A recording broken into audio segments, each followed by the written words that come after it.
Hello there. Welcome to my little Let's Play of Raid Shadow Legends, the first, the last, and the final episode. Uh, this is like the 3rd-year anniversary for me. Well, as long as you use calendar. In reality, I probably have spent 1 year on this game as an active player. So, what is my plan? Well, I might as well give my account a little demonstration. This is my... Let's ignore the endless barrage of pop-ups. This is my account. I even have a Lady Mikage. And I pulled it from the primal shards, which I got from Quartz a year ago. I don't know how I got so lucky, but sometimes it happens. As you can see, I have done 0 progress in matters of fusion, which is fine. It's not like I'm going to see those champs anytime soon. Do some ancient shard pull, just like the other guys. Wyverbane. It's alright. I probably could use her in the... Oops. Just city. I have taken notice that my quite numerous champions are not quite up there to push into the 2nd district. But otherwise, this is what I have built. My first champion, I believe. Well, I try to play according to the general guidance, but my first champion actually was, who I built to level 60, was Banekeeper. The second champion, even though I tried to build Elhain, I never got to uplift her to level 60. And that the second champion who got level 60 was Tomoe. I looked at her kit and thought that she's very good as long as you slap some poison gear on her. She also performed admirably in the clan boss initial stages. The third was Warlord, most likely. Been quite some time and my memory is a bit hazy these days. But yeah, this is my Warlord. I have built him to be healer, shielder, and I have not touched anything in regards of his gear or stuff. I think this righteous chestplate was a reward for some other champion who I did not care to equip. Instead I dumped all this stuff on him. And there was Rhonda. Quite useful in the early game. Sadly I spent all my legendary domes on her. In retrospect, it was not all that great. These days she spends more on a bench farming it. Somehow I got, I think it was Artak, which was free champ again. Well, I am free to play player, so it's kind of natural.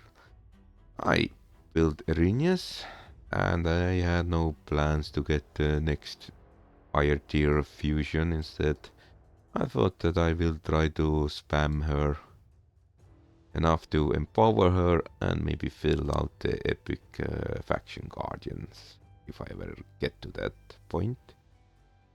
Bloodfeather is my latest invention.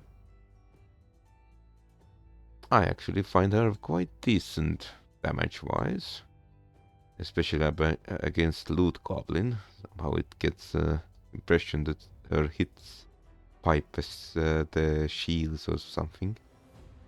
And the newest project I had,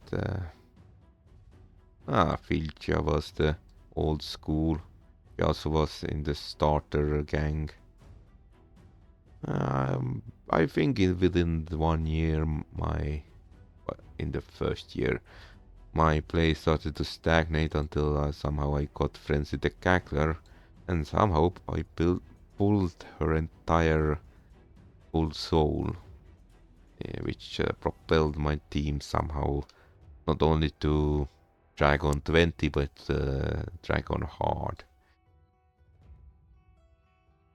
I have built Dark Adel. I have only used her in Faction Guard. Yeah, I mean the Faction Wars and the Cursed City. With little use in anywhere else. Adriel was my first attempt to build a proper Fire Knight team. And somehow she did not pan out for that. Probably thanks to Mikage, because she can spam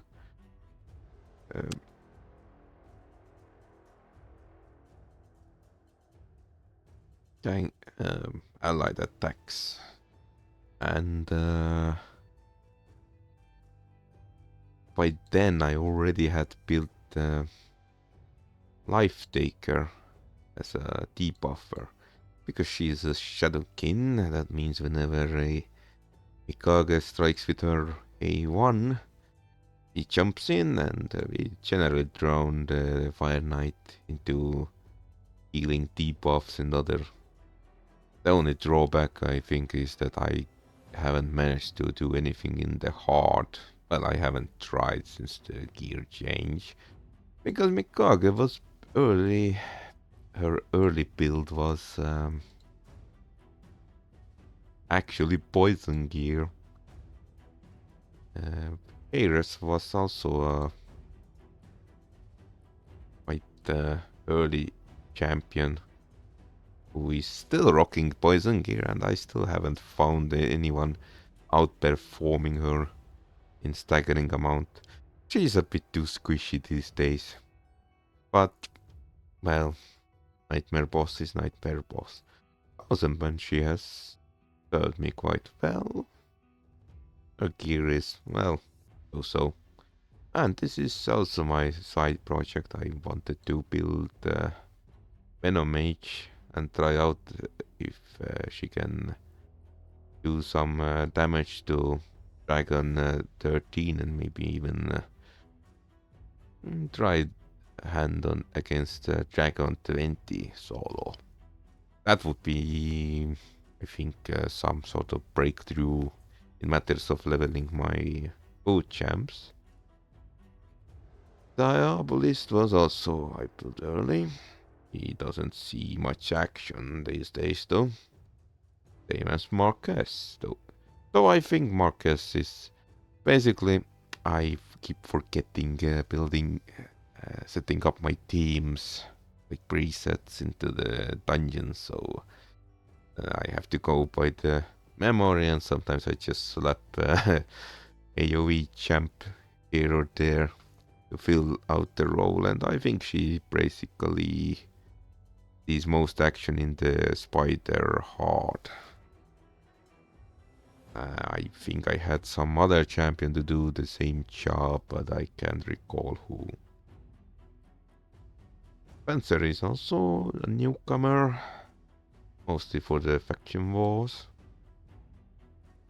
And because my, how to say, faction wars high elf crew is kinda very light due to the lack of Elhain and other notables.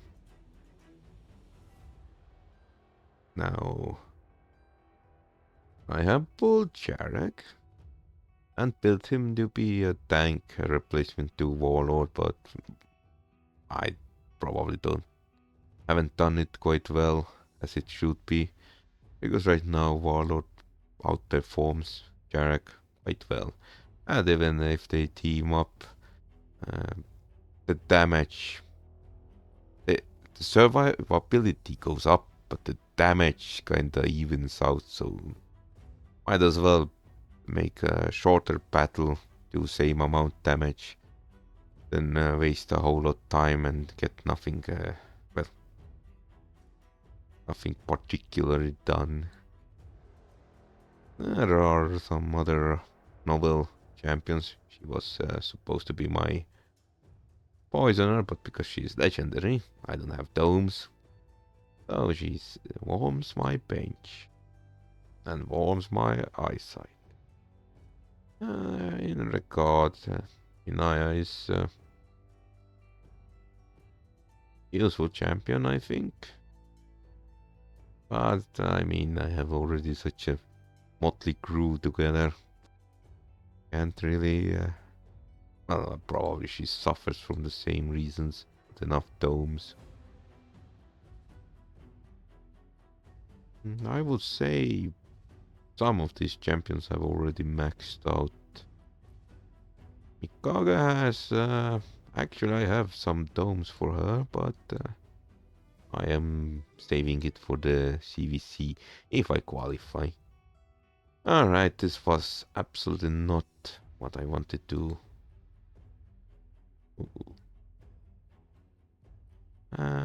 You should go.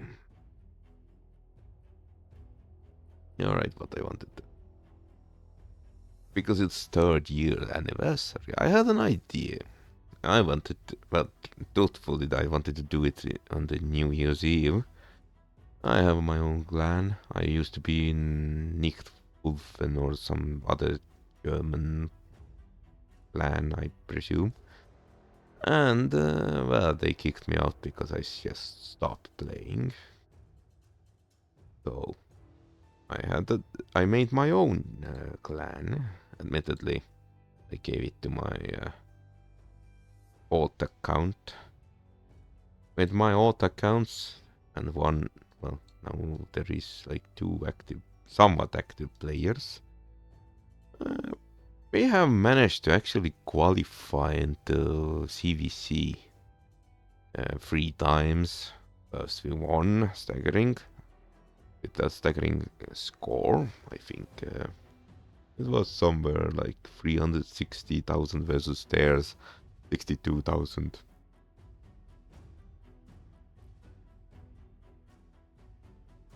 The second CVC we lost quite well, not badly, but we lost. Besides, there were no personal rewards, so my accounts were kind of run out of resources by then. And third one, we actually demolished the opposing clan, who had more numbers, more active players. But I had the resources I had saved up. But sadly, the for CVC, I miscalculated the weeks, and I think the only other active player besides me and my alt accounts was on a break or something, and we just couldn't get the stars together, and frankly, we did not qualify. But that's not a problem. What the hell is that? My team is not unkillable, so we probably will perish.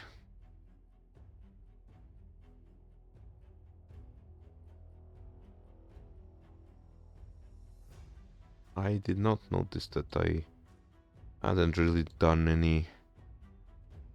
Yeah, let's take this pointless quest.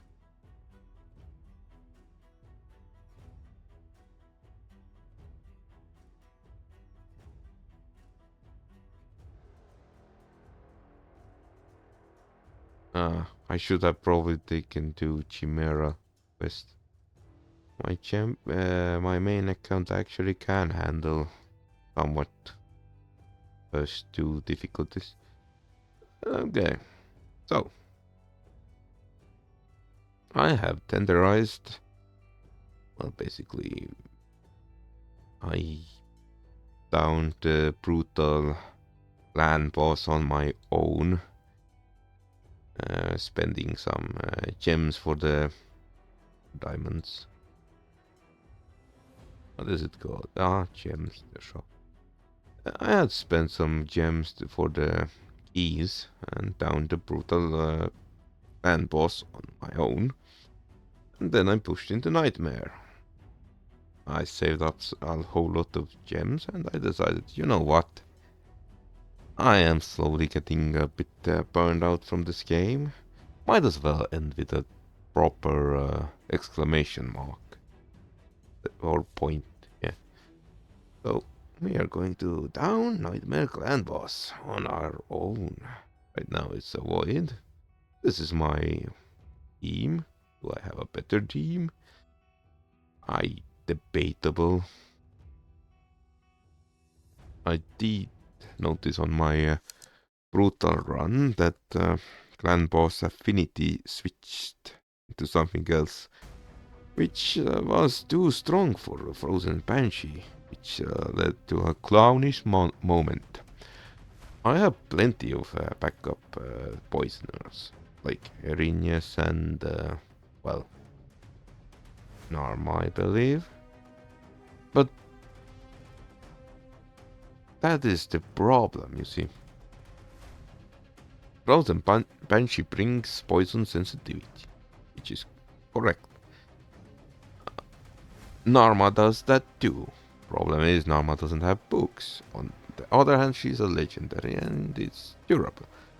Problem, both are magical magic champions. Meaning when the boss affinity switches into opposing affinity, which is strong against magic, happens a clownish thing. The damage drops, which is naturally understandable. But if I take out Frozen Banshee and replace her, for example, Arrhenius, who was Spirit, if my memory is correct, Spirit champion, the lack of poison sensitivity reduces total poison team effectiveness to such degree that Ares with Frozen Banshee still outperformed Erinius, even though she had a fair bit stronger affinity relation. Which led to a funny moment, because if I switch Ares out for the Erinius, their damage, well, was not equal, but Erinius performed slightly worse than Ares in Poison Gear. Remove, I suppose, because Ares casts, I think, speed buff to random ally, and she always retaliates the enemy unless there is stun at play for attacks, which means that Frozen Banshee, even if she was weak against the clan boss, she performed, the synergy was greater than any other combination. So I quickly ended up in a sort of dead end during that run. Though I had plenty of gems and my other guns had keys, and we could take down the brutal boss. So the solution was I needed another backup poison sensitivity champ. Someone who doesn't need to perform equal to Frozen Banshee, she just has to perform just well enough that she outperforms weak affinity Frozen Banshee.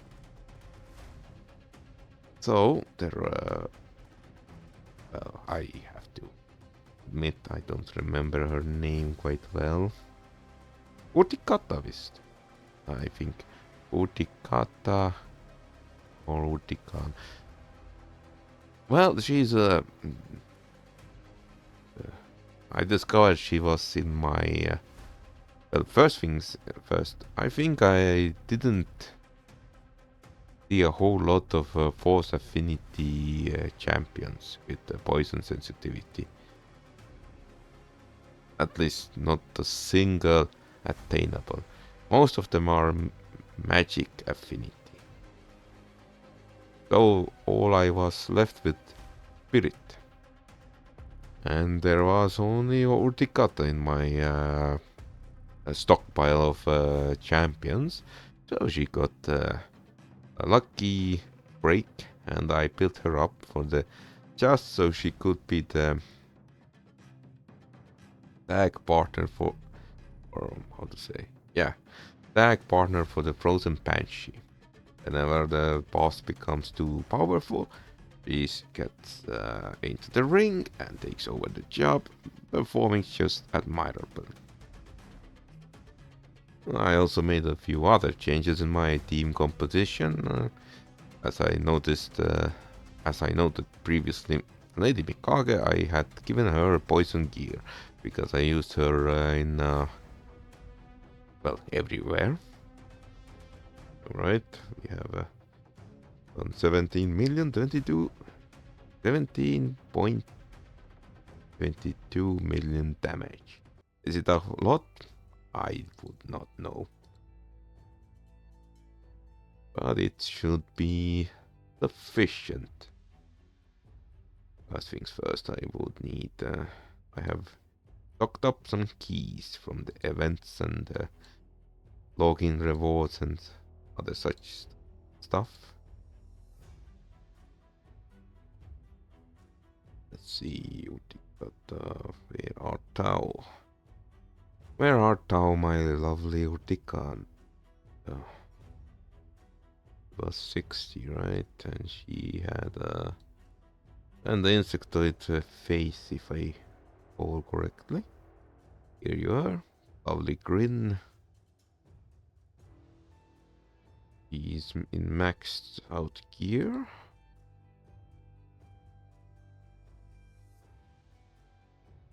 Might as well ascend her gear to the maximum. Mostly I hope that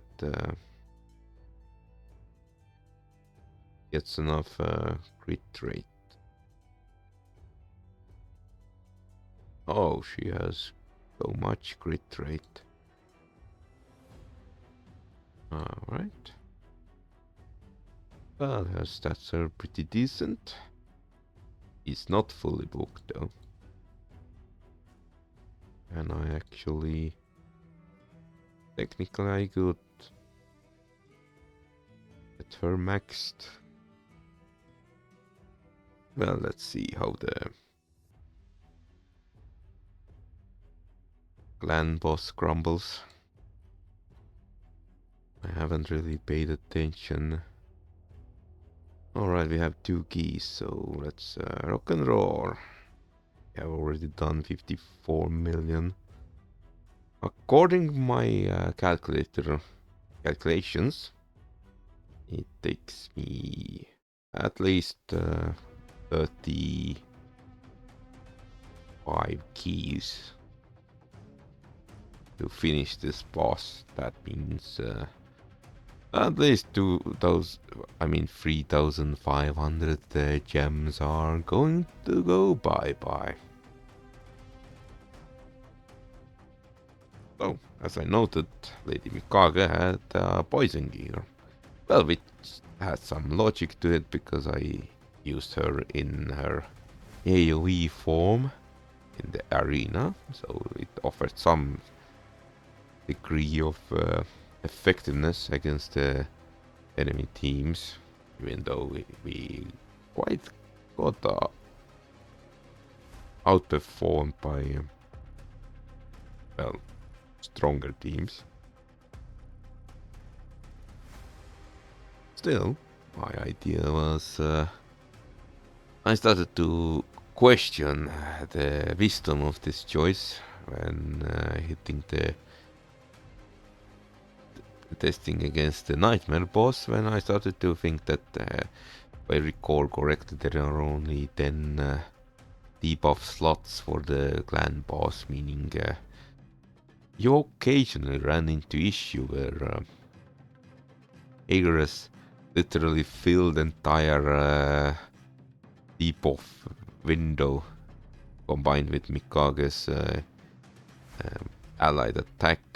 So the frozen Banshee had to sit on the bench and wait for openings so she could start poisoning with her stronger poison. So I decided finally to bite the bullet and swap it out for speed gear and some perception gear, thus amping up the Mikage's speed. Because, well, let's be honest, her poison gear was quite strong, and it was quite tough finding proper sub-stats and all, but overall I think it has made her quite a bit more effective, especially against Fire Knight, because now I think I sit on the Fire Knight Normal's final stage. The only problem is that when she wore poison gear, I sort of failed punching through the hard Fire Knight stage. But I mean, that is how it goes with this game.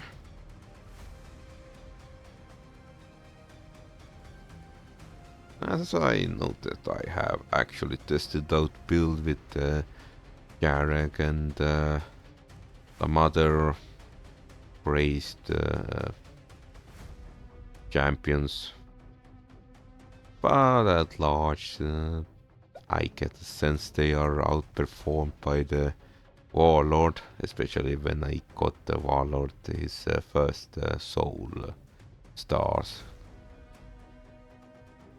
Well, mostly because Warlord's, I think it's Brimstone Blessing, kinda amps up his damage, even though he isn't all that built for the damage. Mostly I have stacked him with resistance and speed,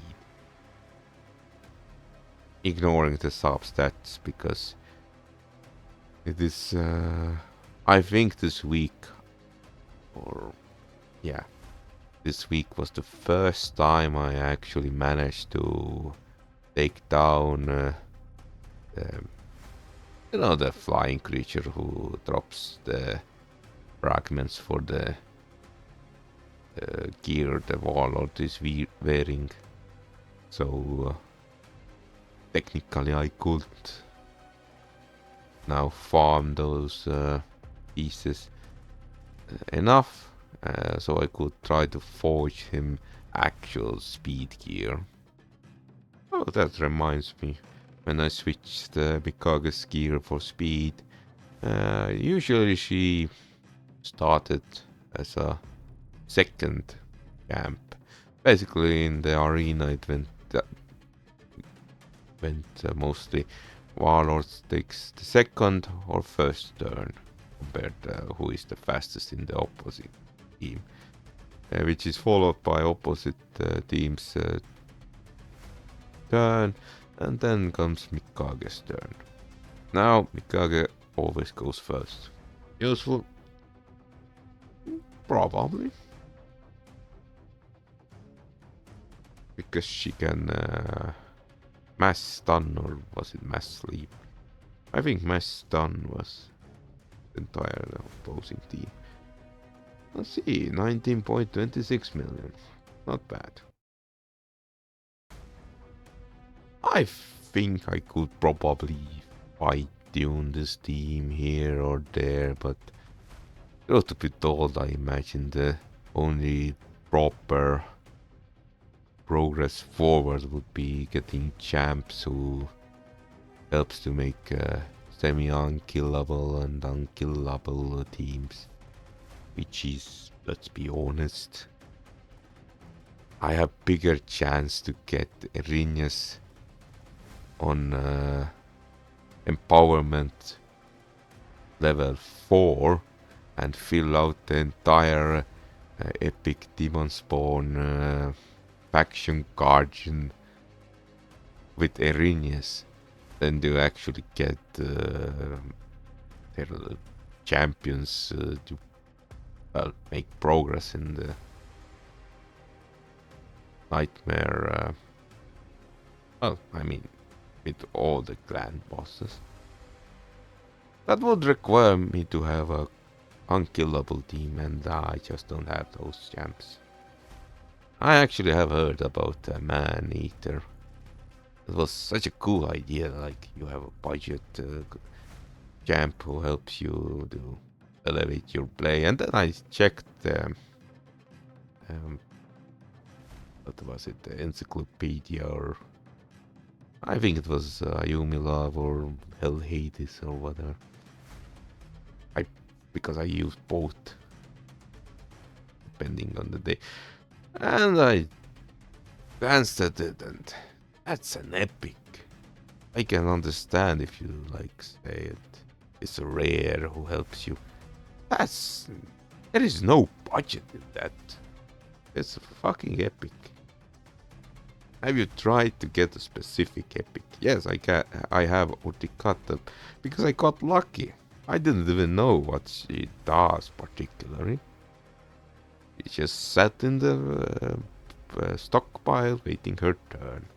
And I went to one of those sites, checked out poison sensitivity champs, and go figure, I have her. Which is probably why I built her, even if she... Well, because it's like a coin toss. There is a high chance I will not get strong affinity against clan boss. But neutral is good enough.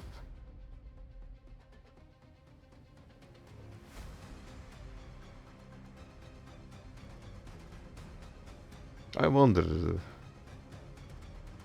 Mikage, I think, actually gives critical bonus, and I know Urtikata's poison ability works in a wonky way.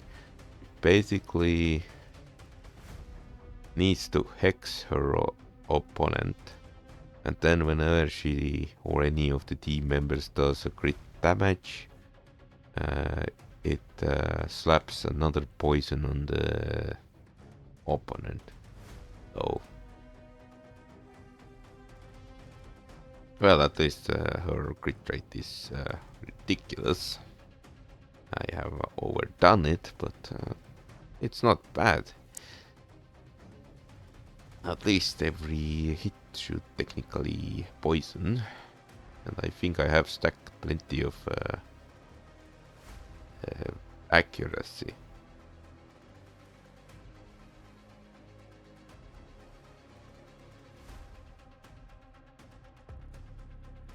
Well, as we can see, Heras is already half health. And now she's done. Which is fine. I mean, I could technically try my Jarek bubble team to stretch out the fight.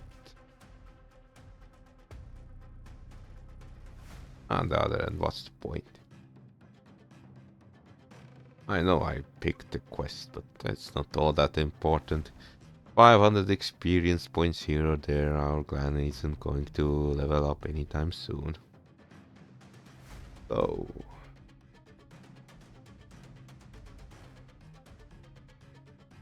we have only done... I would say...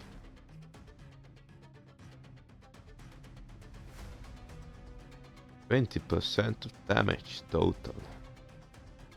And the warlord keeps whacking at the boss, and now he's dead. Oh well.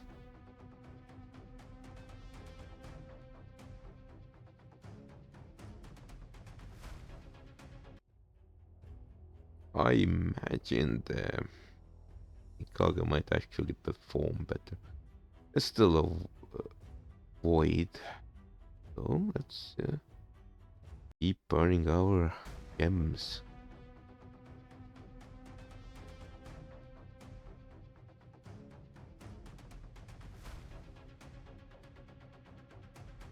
So, in regards of the... Well, basically,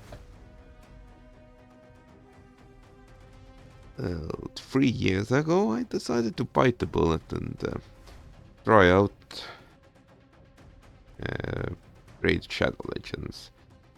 I picked myself Elhain as a starter champion, but unlike the general recommendation, I got a flood of other champs who seemed to be more important, and I got impatient, so well, probably because I tried too hard to uh, keep champs stocked up until the food is ready.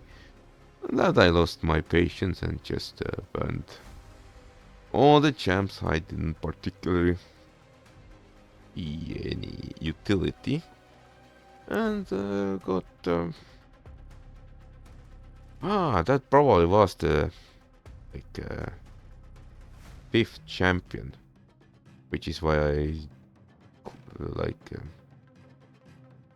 emptied my stockpile then. Uh,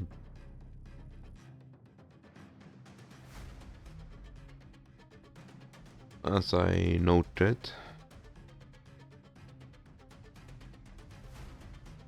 I sort of started to stagnate at the Dragon 18 until I got Frenzy and Souls, which somehow propelled my team into Dragon Hard.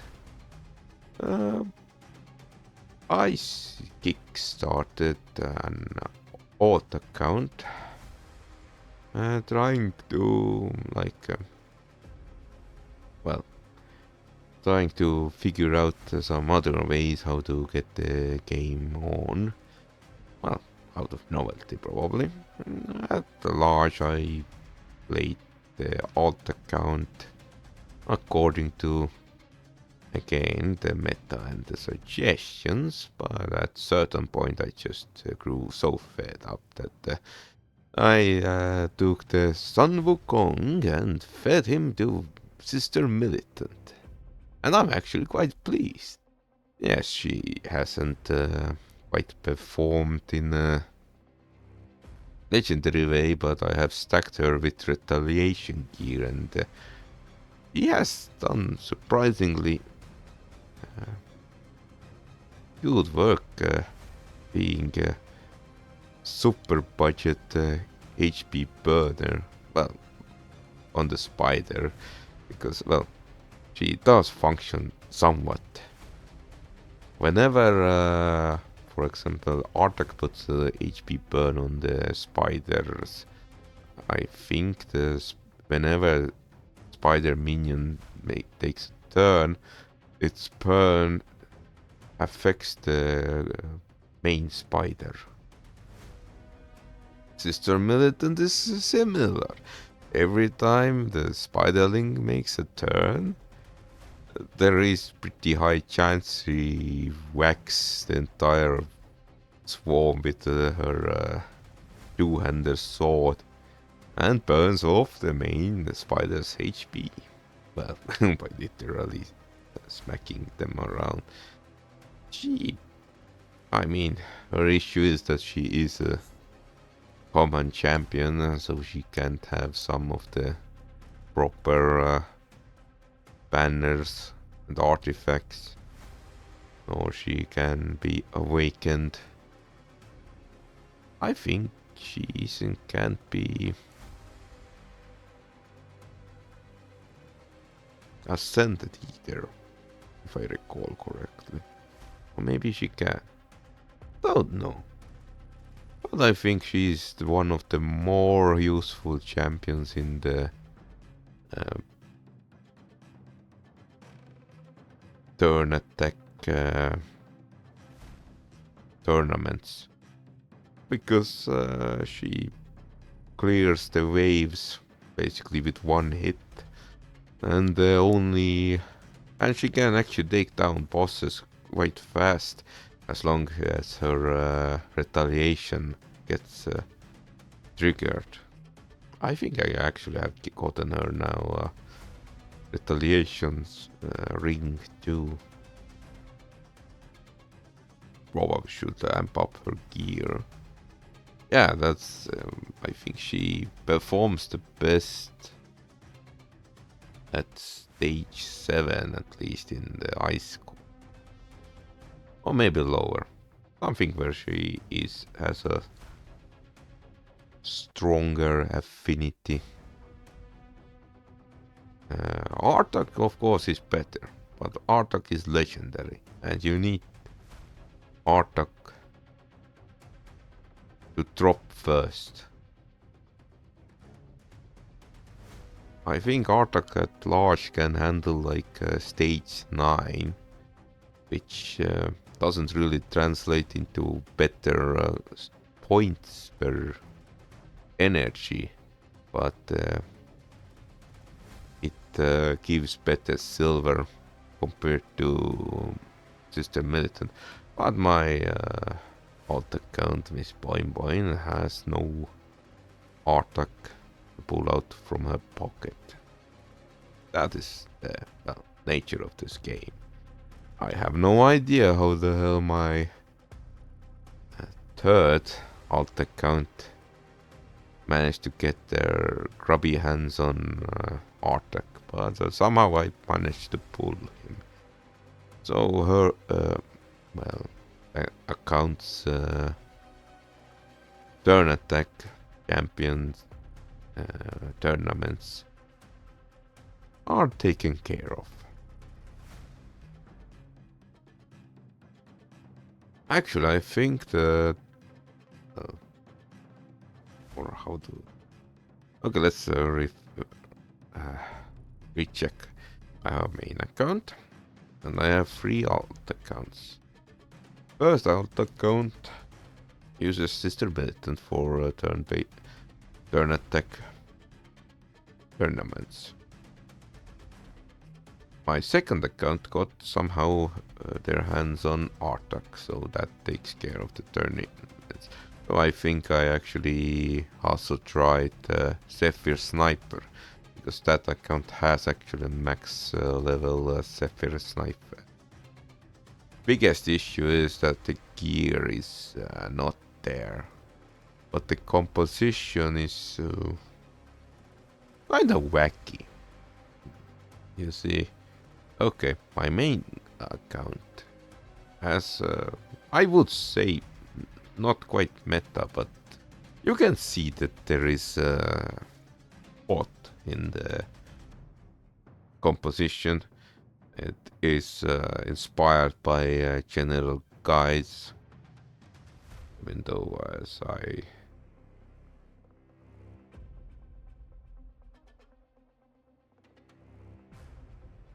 well, I think you get the idea. My first alt account functions somewhat similar but different, because it has Adeline in the clan boss team. I think I used Zetalia and Rowan for poisons, and Orn for poison sensitivity.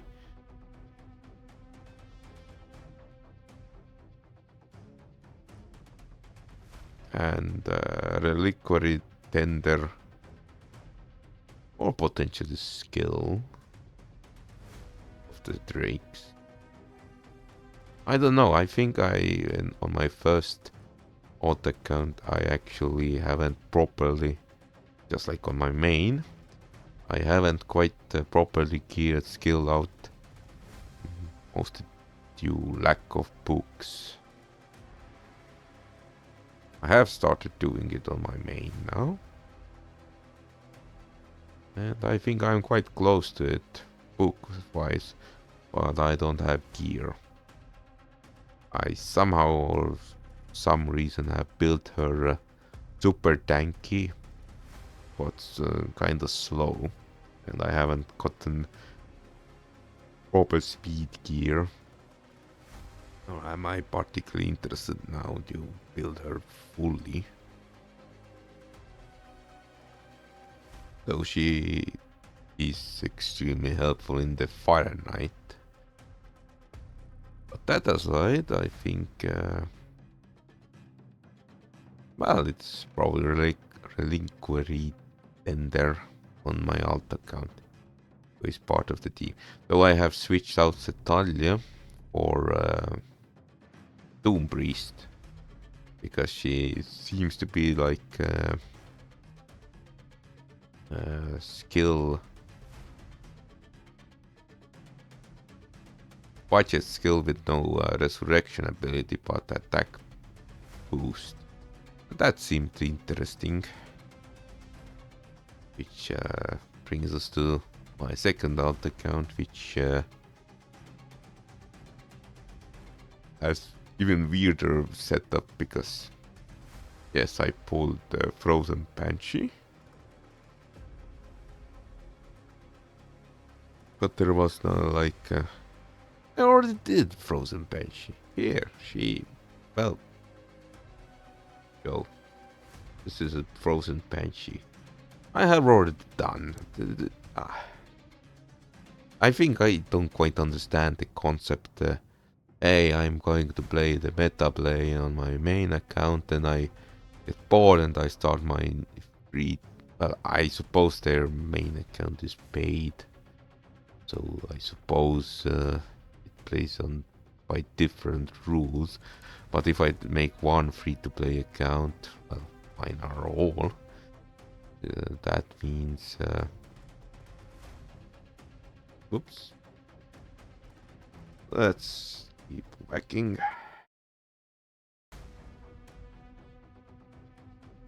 What did I want to say? Well, I don't get the logic. Okay. Let's pretend that my main account is the first free-to-play account for a more bigger celebrity in the raid community. I play the first account by the meta rules. Well, except you can see it's also sort of wacky build.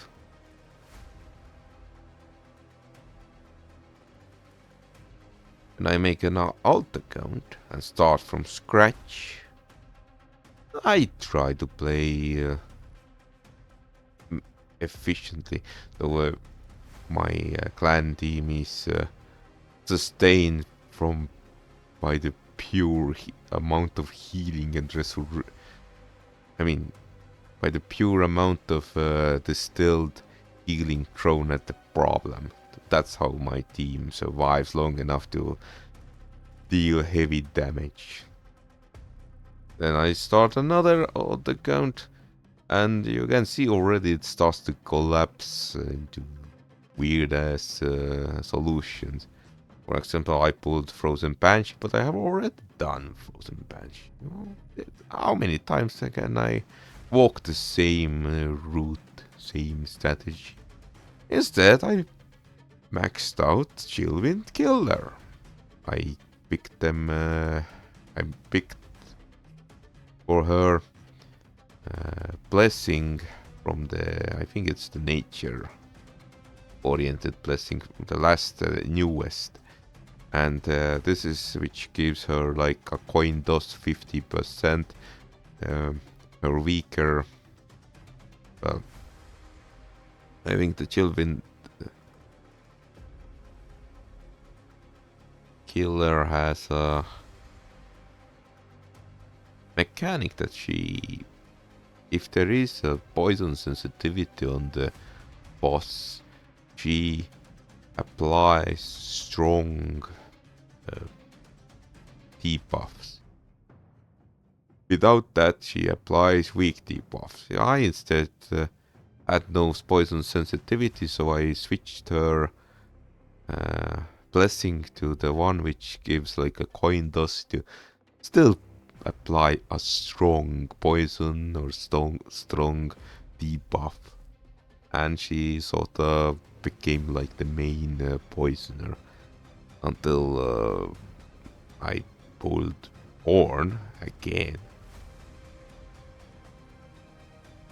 In which case I actually built Horn differently on the second alt account. I slapped him with regeneration gear because I heard from some YouTube videos that he's one of the champions which can actually shred the dragon 20. Well, ideally. And that seemed to be a good idea to level up my food champs. I think gear-wise I haven't really... No, the gear isn't problem. I actually poached all my regeneration gear from the market. Just keeping an eye open. It took like few months. On's issue is he doesn't have the soul. Doesn't have the awakening, meaning he's like the weak. So he mostly does, I think, stage 14 dragon. Which is probably useful. Because, well, it doesn't matter, the main team can't quite tackle dragon 20 anyway, so...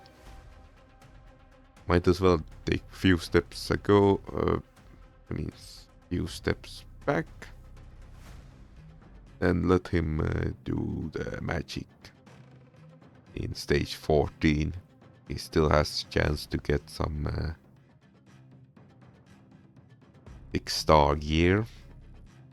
And make silver and level up food. Even if it's a far cry from the top efficiency. Which is something I actually try to do with the Venomage.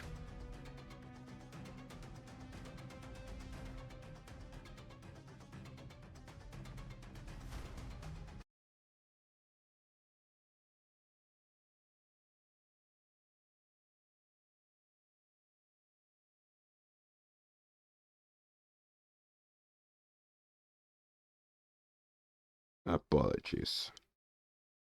Nasty cough. Wanted to make me cough. Alright, 21. Ooh, that's something new.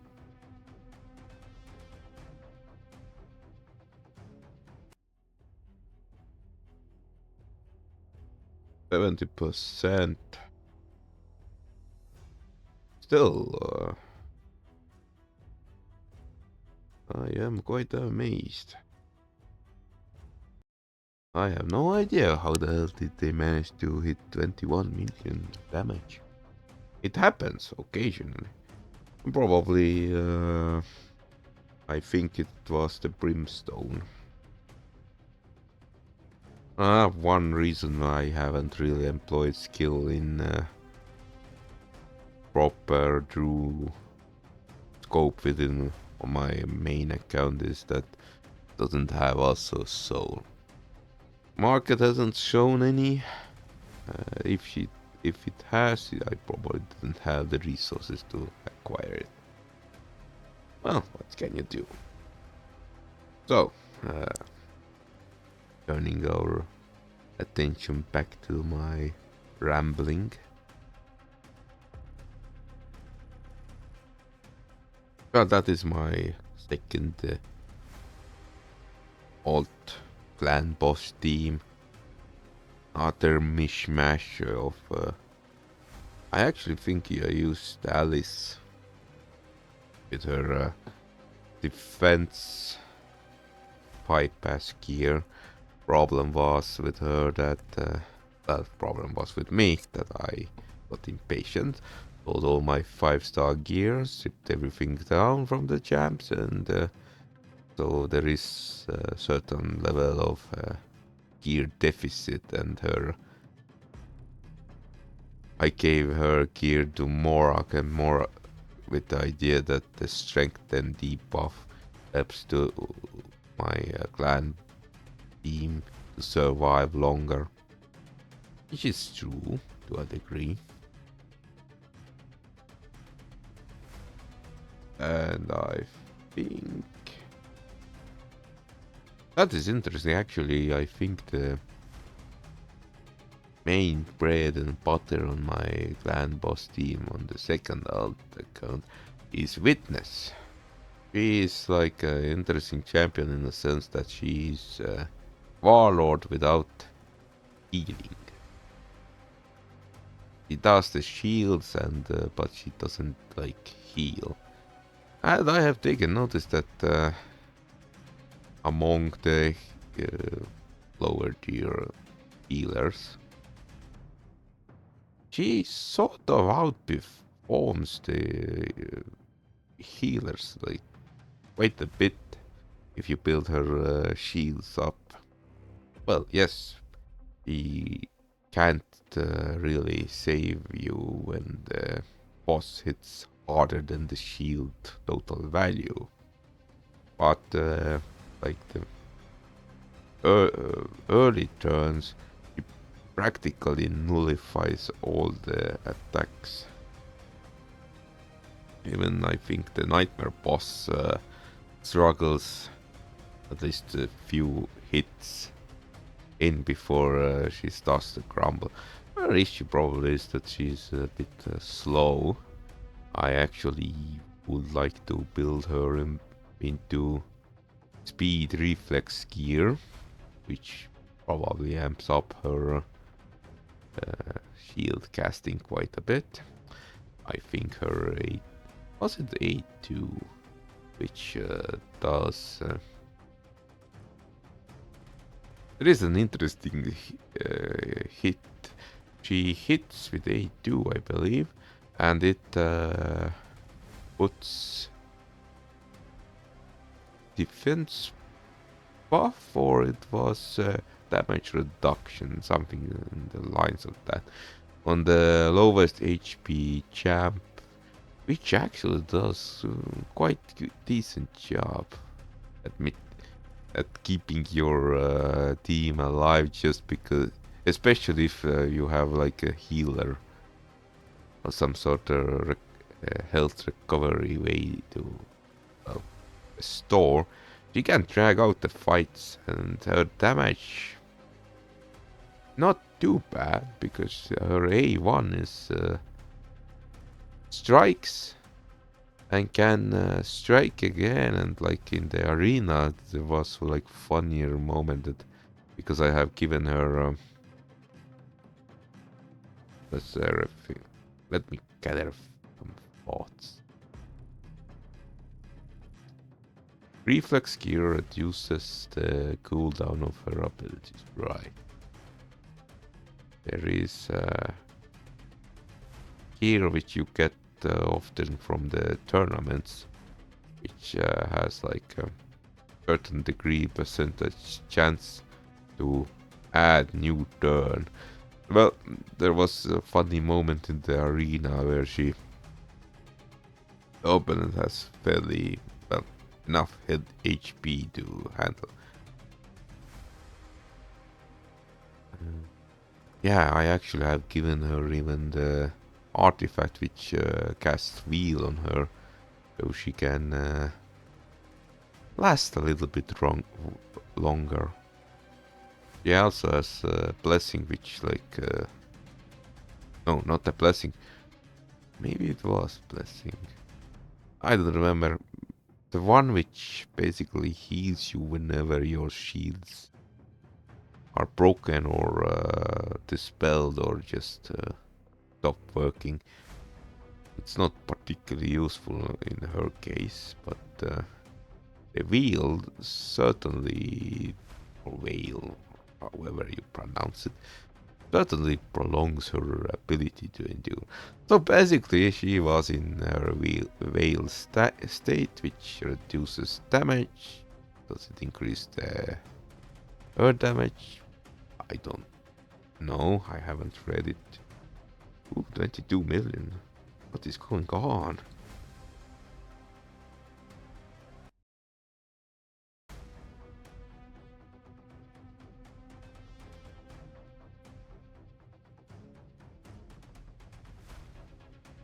She basically used her A2, which gave her like even more damage reduction, and then she used her A1, which somehow successfully uh, hit the opponent twice with the, well, she did like the double attack. There is a percentage for her to do the double attack. Does the double attack, her gear triggers again, and she does another double attack. That's like 4 shots into the opponent's face. Is it the most effective thing? Probably not, but it's hilarious. And I do. The main reason why I maxed her out in the alt account was because I actually had her on my main account. And I always got such an impression that, yes, she does shielding, she saves this, but she hits quite hard. Well, compared to other shielders. Valeria has, I can understand, she has increased attack buff, which like amps up the entire team, and Witness has none of that, but whenever Valeria has to like fight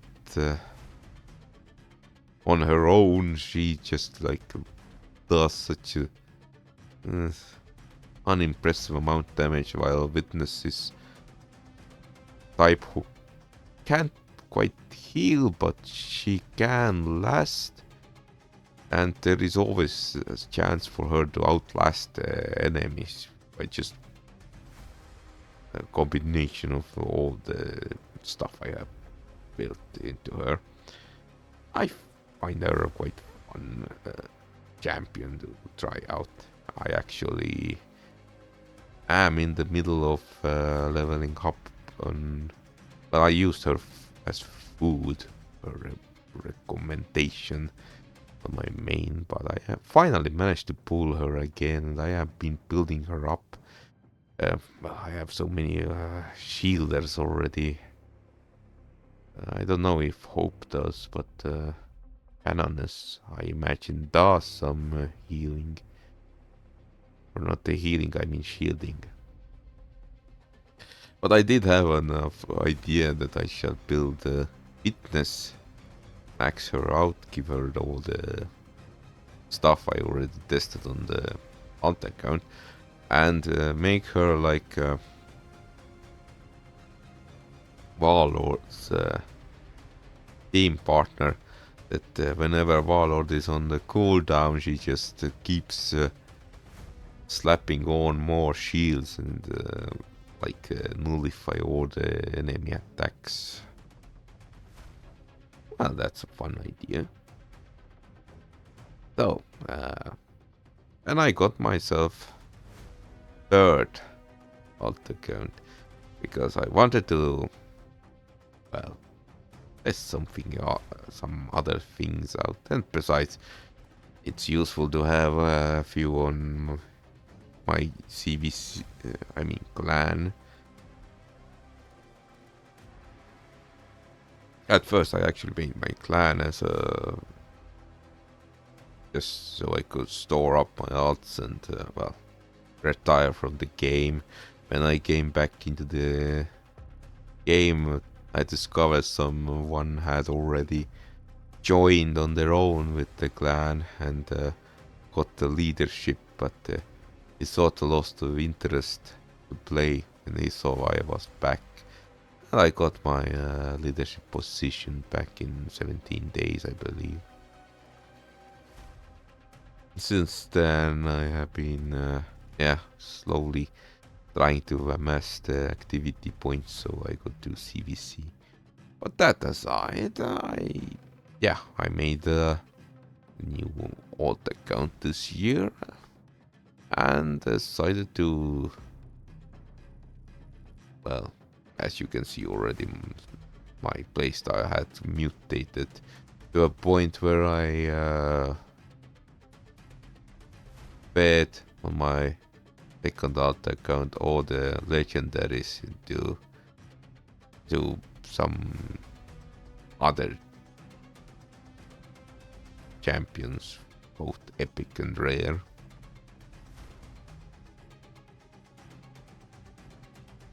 And maybe even one uncommon.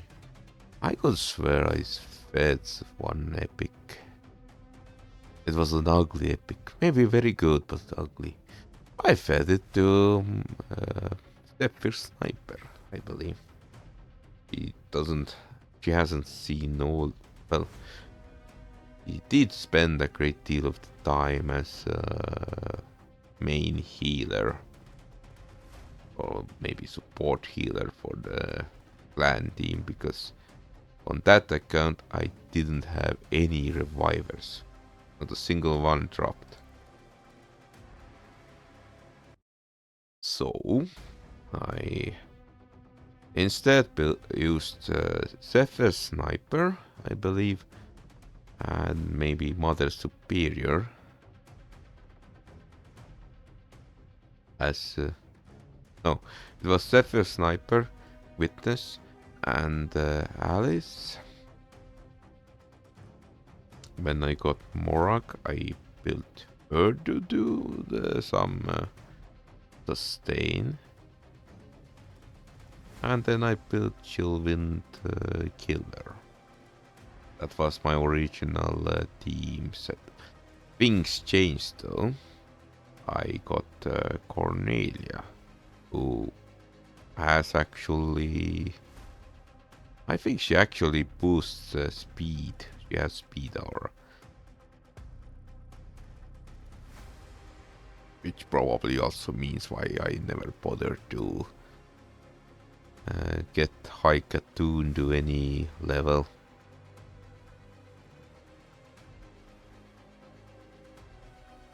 Cornelia, or however you pronounce her name, she is a fairly decent healer.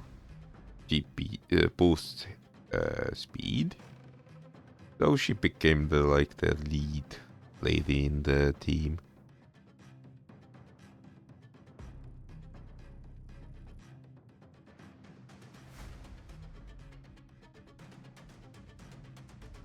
Man, I can't remember if I switched the Zephyr Sniper out or not. I think I might have. Well, it doesn't matter. So, on the youngest alt account, I decided to take another road. Somehow things... Oh yes, I remember. I think Zephyr Sniper was switched out for skill, because she has first... He has revive, and secondly she does auto healing if you... Well, that is main reason why I rarely build skill of the drakes in any proper meaning, because first, okay, on my alt account I built her because, well, as I grew more pickier and pickier in regards of aesthetics, the legendaries I got, if they didn't appeal aesthetically to me, I fed them away. That means skill was the first proper He was the first proper legendary after Alice, meaning there were plenty of the book legendary domes I could feed to her. And well, I can say it was quite tough to build her up actually, because I had to farm enough potions so she could be ascended, so she could actually do healing. And I think I actually then switched her, when I unlocked the healing, I switched her up with the Zephyr Sniper. One moment, a small break.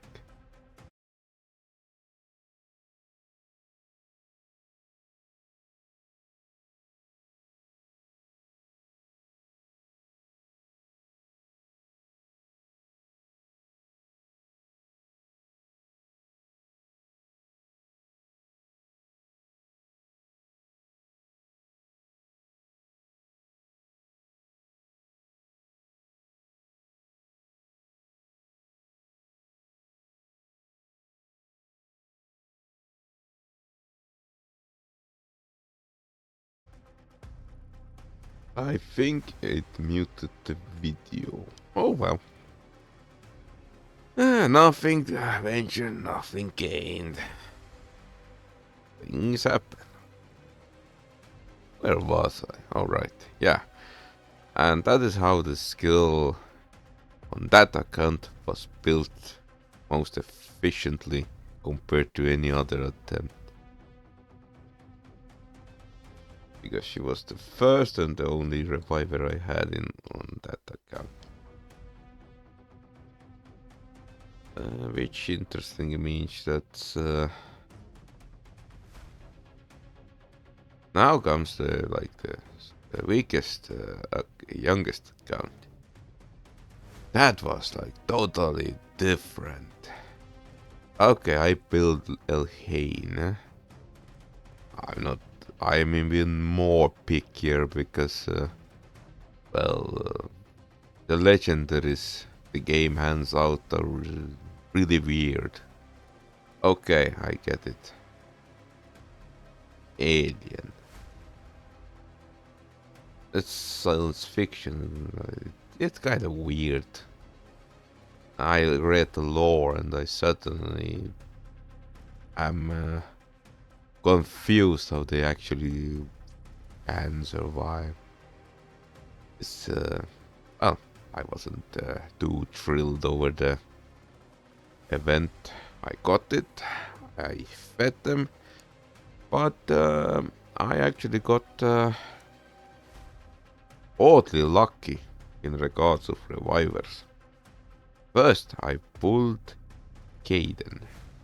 That's a Dark Elf champion. His gimmick is that he does.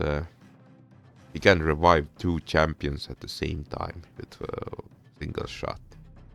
His second power is that he can AoE attack enemies and cast, I think, some sort of debuff. And his first ability is just whacking at enemy and debuffing attack, I believe. Or maybe that was A2. Well, I go around.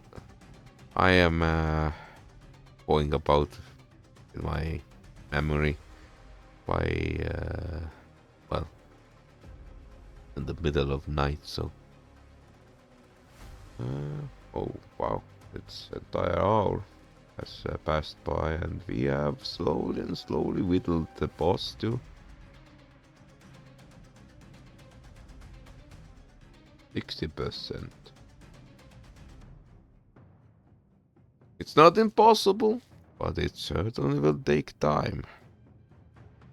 At this rate, it's probably take another hour.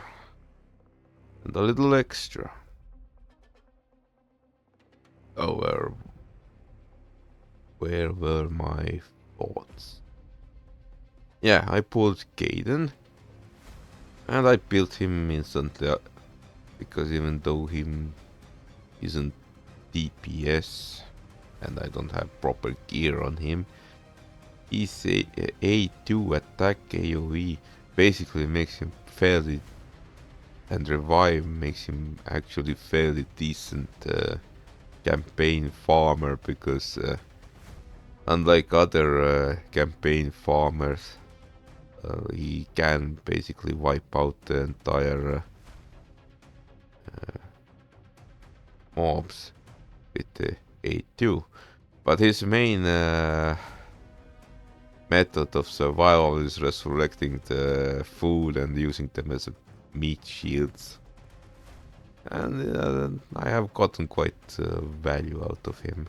Isn't too shabby. There are more effective campaign farmers, but they have to survive too. Elhain is pretty good. I built her in lifesteal gear. Use her even as a carry in the, the leading lady in the clan boss until I switched her out for Mother Superior because I finally bothered to read the aura effects, and Mother Superior boosts speed and she does healing. Not the most effective healer, but with the speed boost and all that, she's quite good. I also did some odd wishy-washy build in the masteries. I took note her A2 is based on her max HP. So I just took the support tree and picked the finisher, which increases her max HP. It's a bit of an odd build, but her A2 actually has saved plenty of lives. I still dream that one day I will get the HP gear with speed and just stack up and see how big her heals can go. By the way, I have actually tested around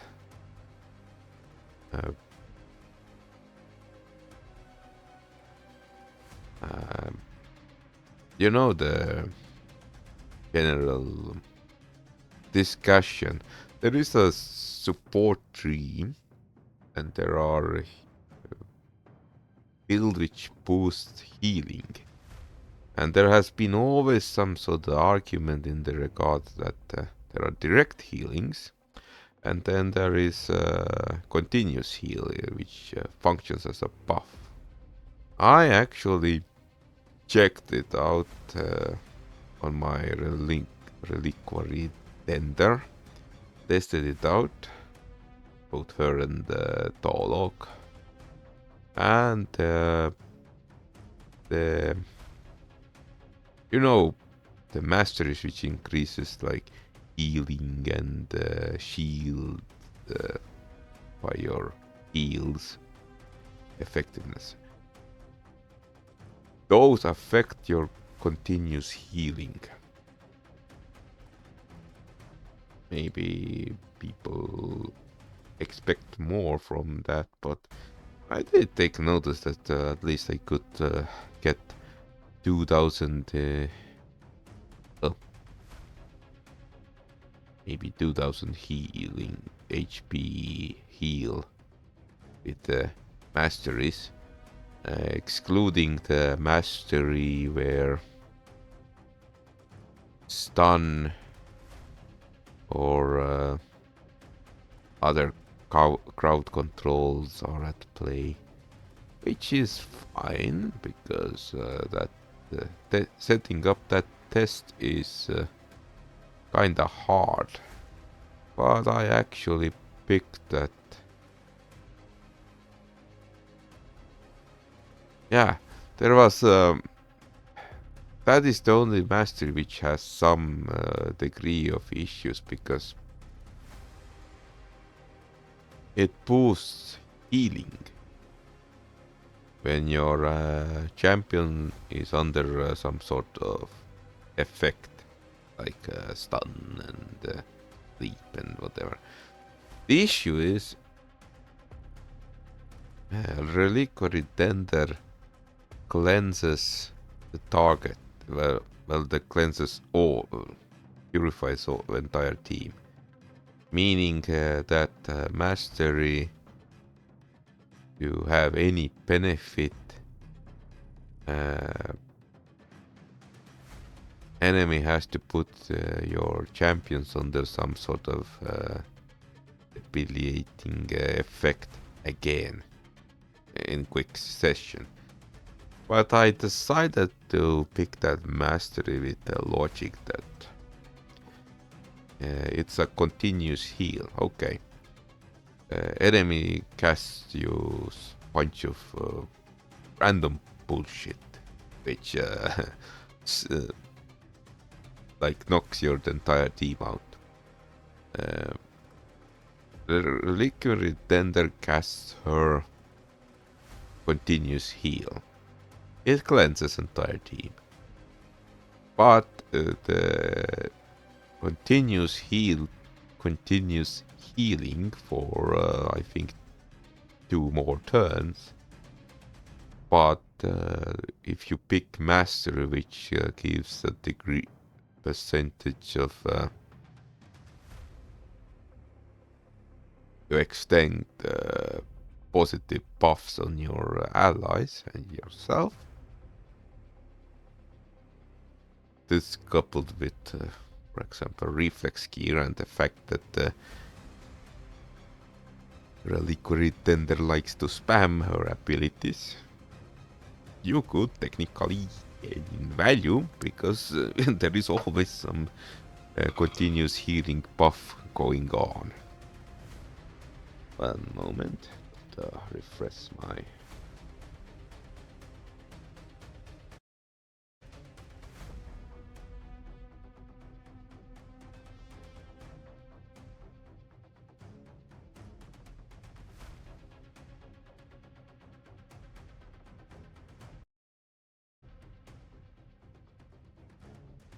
And that was my logic why I decided to pick that mastery. Because, well, it's continuous healing. It's most likely going to be active whenever it is active. Added with bonus of having it extended by 1 turn. It means even if enemy stuns, your champions will get extra healing.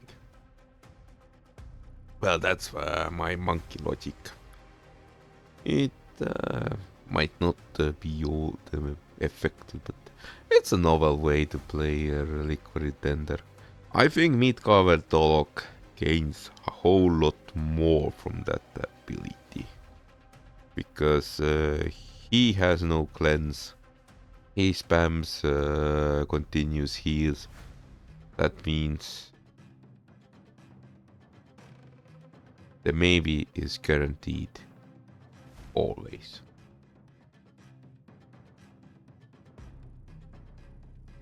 Setting that aside. Right. I think I was in the middle of discussing my smallest alt account. I managed to pull Frozen Banshee and Chillwind Killer, but I didn't bother to build them up because I already have built on their other accounts. What's the point in walking the same path again and again? I mean, there is a certain degree of fun in it. We have all been grinding our resources somewhere or some way. Ooh, 23.32 million damage. Now that is 2 point. The best part about this video, even if nobody likes my rambling, I can always, like next year, check out my team composition and calculate how much damage anyone did. That's the best part. Documentation. Uh,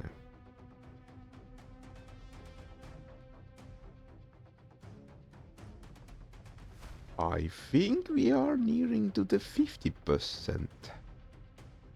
And it's still void. Okay, I'm going to make a small break. Be right back. I will let the game keep running.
Okay, I am back and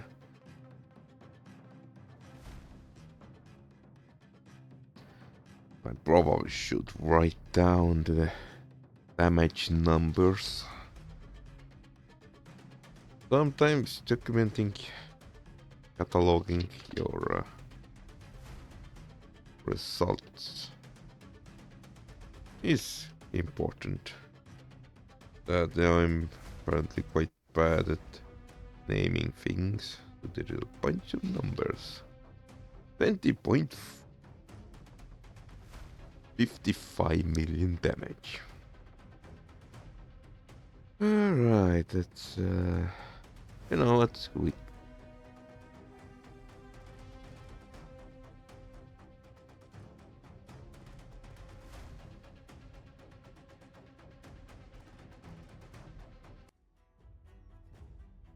Let's give someone else an opportunity to shine.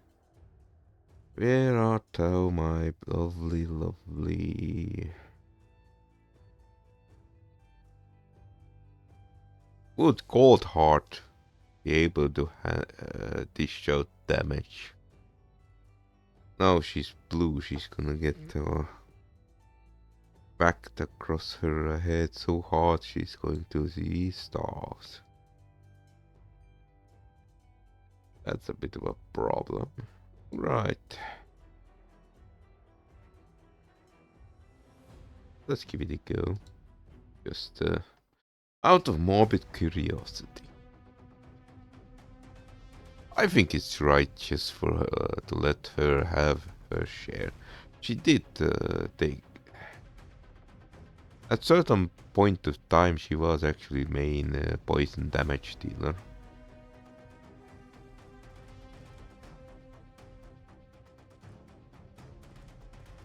Who knows, maybe she will outperform our lovely heiress. I sort of doubt, but what's there to lose? So, where was I in my rambling frenzy? I think I was yapping about healing, and that continuous heal actually gets benefits from all the healing masteries on the support tree. Unlike what people in the online claim. I can understand the logic and their rationale. I did the difference between the fancy numbers. And if we... Okay, let's assume that it's more auspicious towards direct heals. Still, it is a mass heal. It mends all the entirety of the team, which I think is far more. As sometimes volume and quantity has inherent quality. So, which gives another idea. I think there was some kind of champ which extends. Was it? I think someone from the. What were they called? You know, the dark paladins or knights or what the soul gems. The BDSM gang, you see. They have a champ who actually extends your buff duration +1, which combined with Painkeeper's cooldown reduction could translate into absolute continuous heal without any downtime. Is it useful?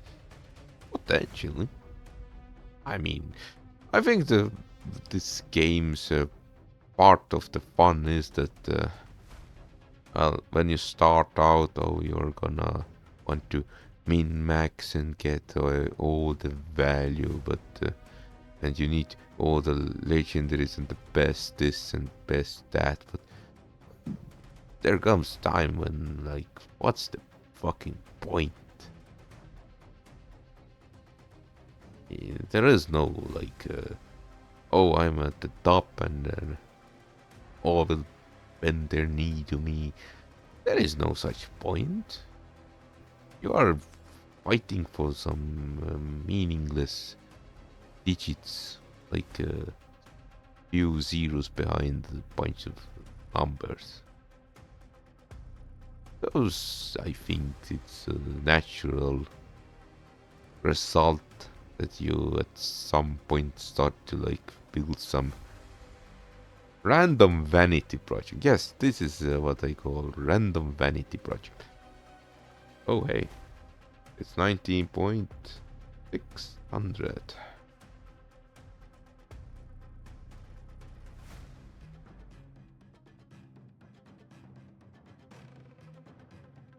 Boom.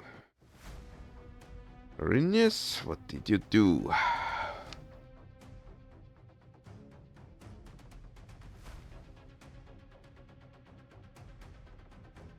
Rinus did 5.6 mil. But overall we did a little bit less damage. And I think it's because Heres actually casts speed buffs. Well, it was quite well. Performance was quite adequate. Alright, let's have some Becky.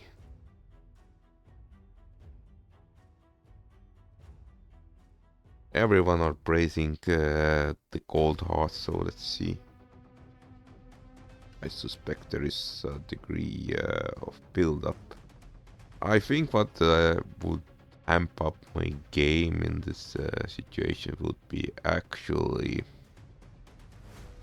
champion with poison ability, but from Shadowkin faction. That would be...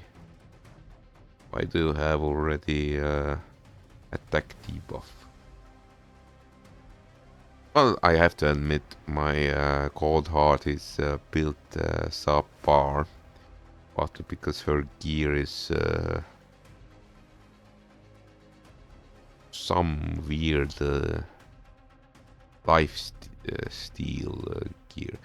It's not lifesteal, it's some sort of weird gear I got from an event, but it does perform like a lifesteal, converting damage into HP, which is very useful in the Fire Knight, helping squishy rare to survive.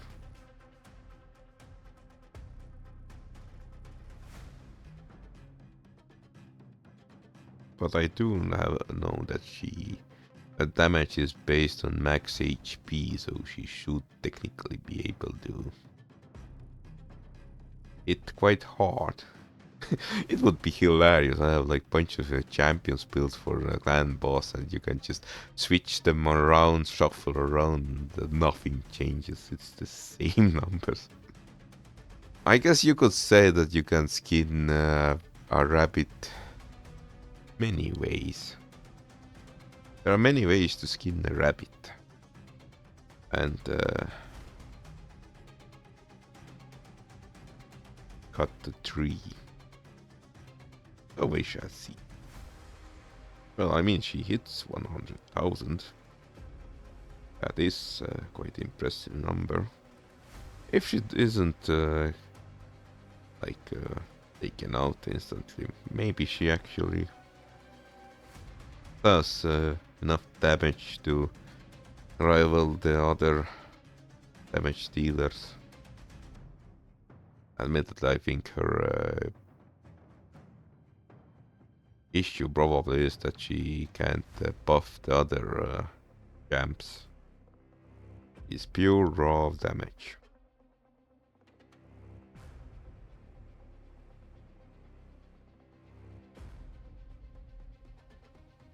And she's down already. Luckily, Warlord came in with the shield.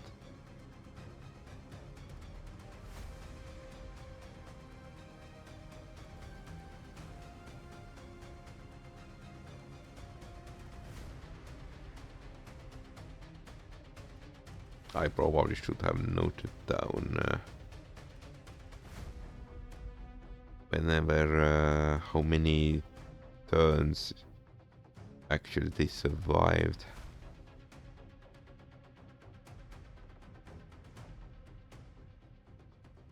Will the second reviver outperform this entire gang?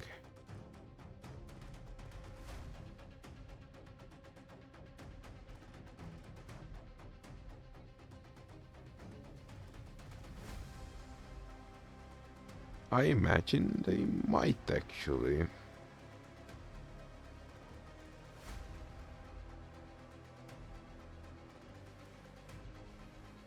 Or maybe not.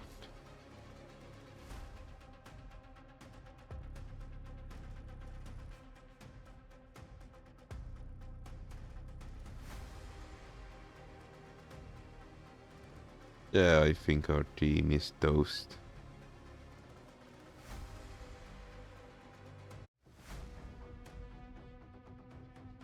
Cold heart, tell me why are you so cold? Okay.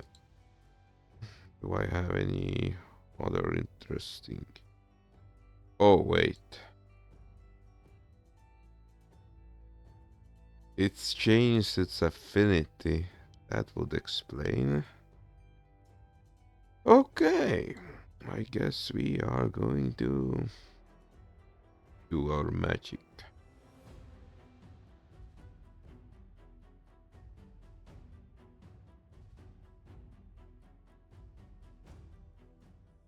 Urticata, my lovely Mantis cosplayer, have this books as dinner.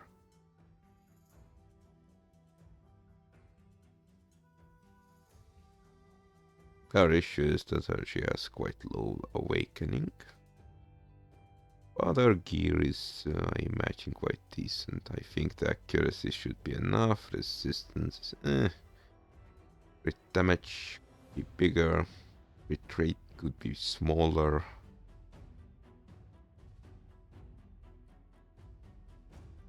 It could be always greater, but what can you... I could probably give her a whole lot of cliffs, but...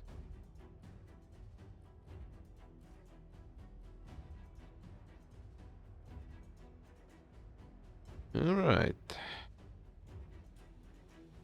Another stuff.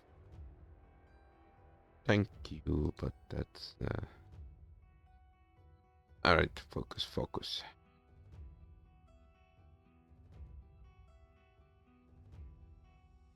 I still would like to take them down. This...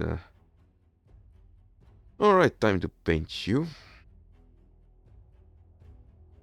You are neutral, so that is acceptable.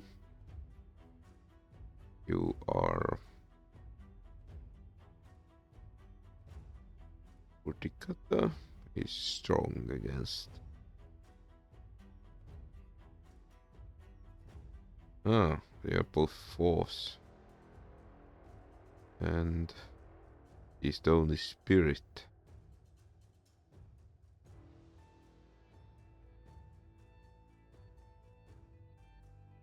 So I imagine... Well, let's try this one. I think her gear does not care for clan boss affinity.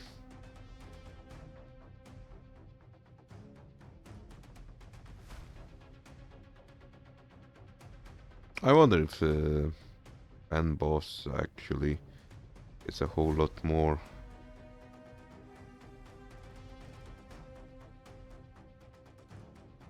There is one other thing I could have done. Switch out Heres and give the job to Bloodfeather, because I know I have built Bloodfeather to do crit damage.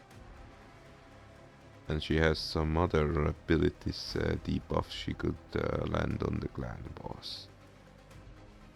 That's a food for thought.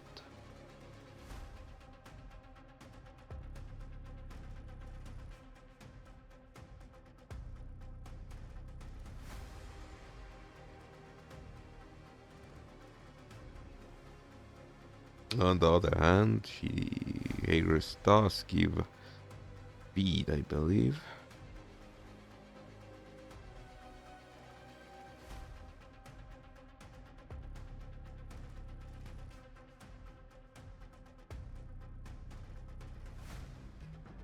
Well, we shall see. I think I don't see any poison weakness debuff. Maybe there are too many of debuffs which keeps the team's effectiveness down. Who knows?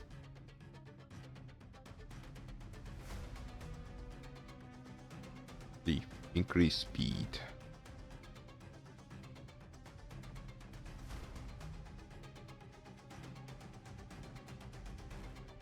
I cannot switch out Mikage because she increases crit damage. I think speed and attack and whatever.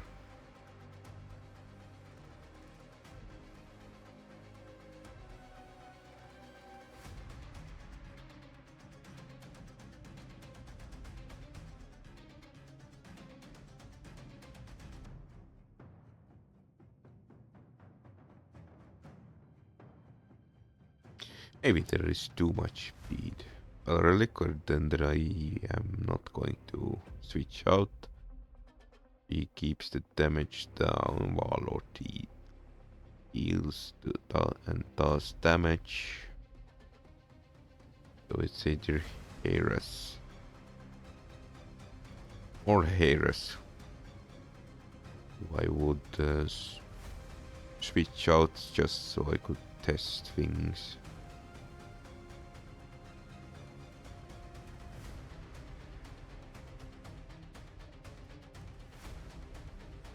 I can't recall if the clan boss was immune to the speed reduction.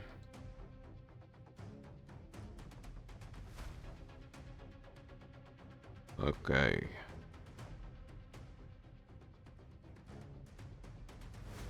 He is in fact immune to the speed reduction debuff. That would reduce the effectiveness of Heres. That's for certain.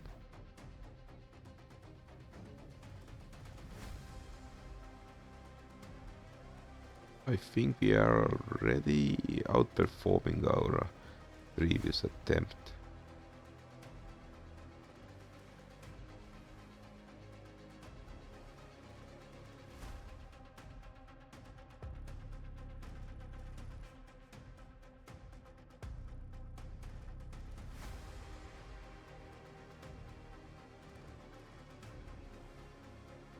I mean, 100 gems here or there, it doesn't matter. I think. Oh man, I would be so mad if the damage drops so badly that we can't even take the clan boss down with our 4000 gems. Oh no, our reviver is down. That is a super bad thing. Our Heres is down.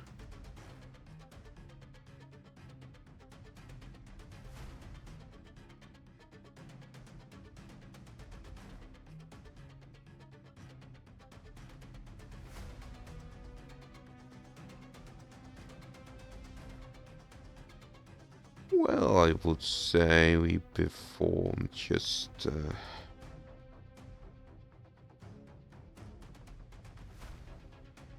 okay.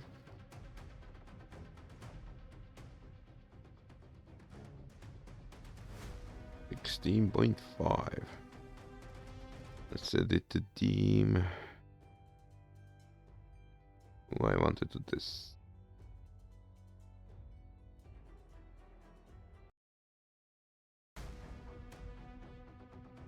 Well, it might. I think it will underperform due to the lack of speed, I imagine.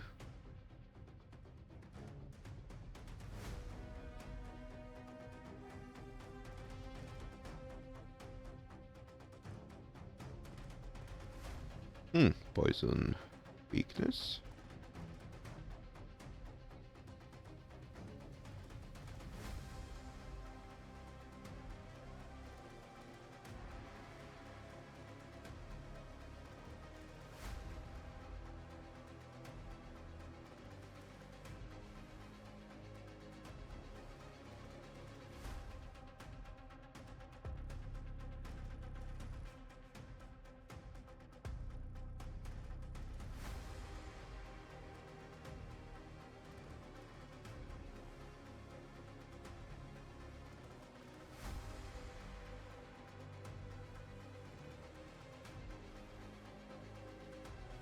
Ah, I suppose we can always switch back and see what's going on.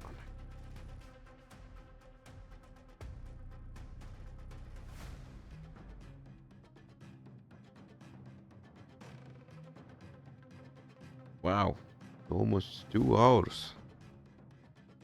Well, I guess my let's play is going to be quite long.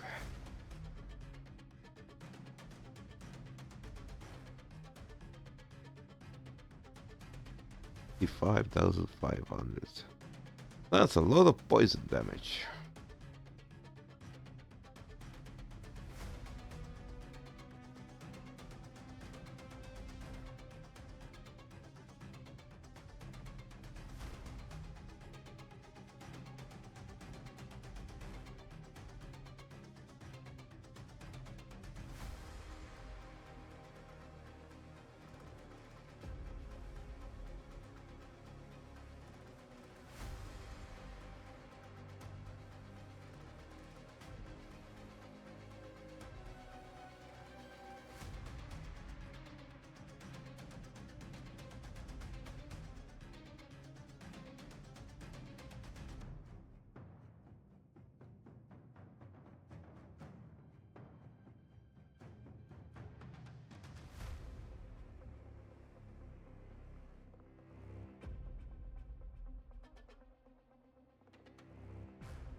I guess Hera's speed buff is just too damn good.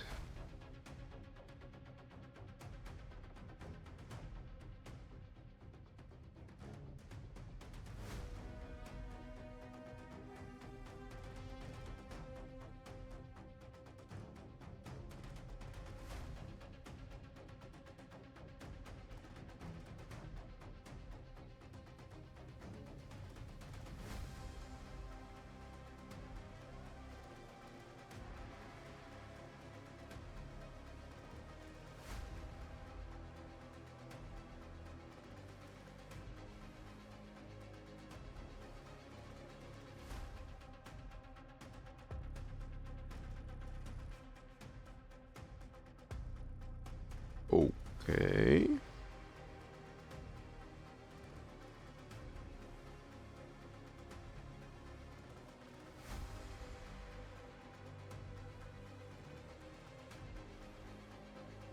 Alright, our team is starting to crumble or apart.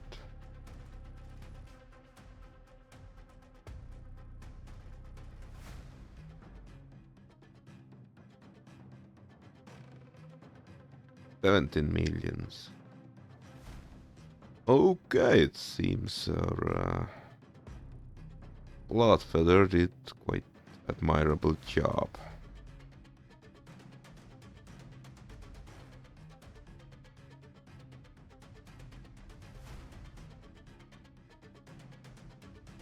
There are plenty of poisons.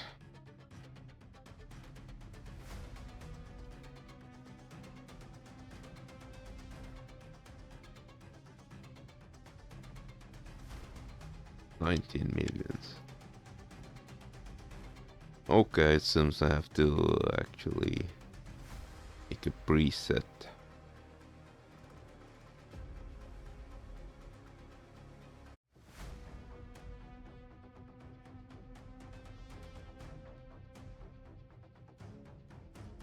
$1.6 million.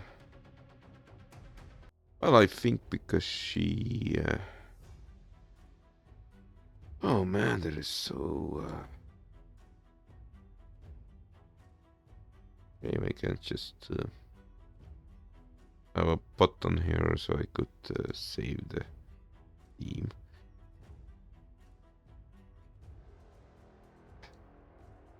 Mikage... Tikata.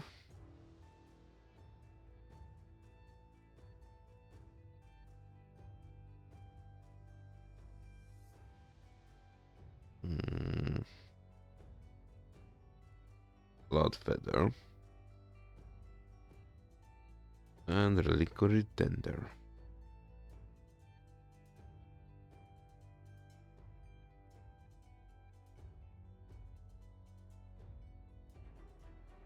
What's your actual...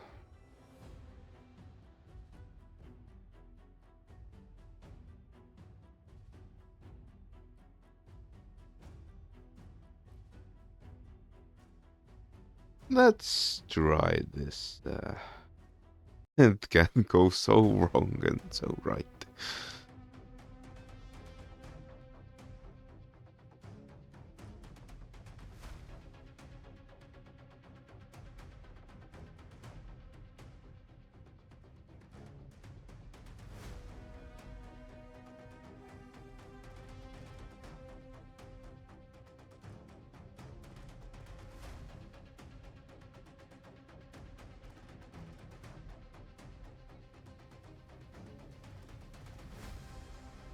Yeah, I think the Bloodfeather's decreased defense debuff and critical actually amps up Bloodfeather's... I mean, not Bloodfeather. I mean, Urtikata's damage.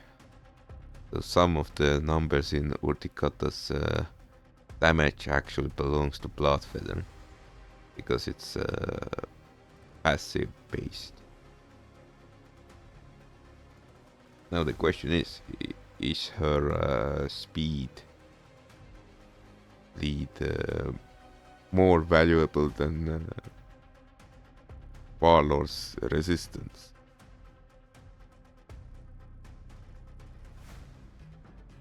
That is quite interesting question. If it is, I probably have to change the preset.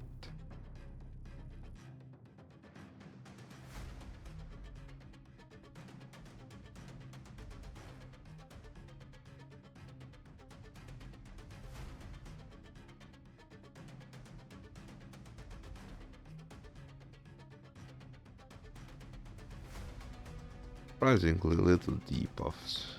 Maybe its weakness is the RNG.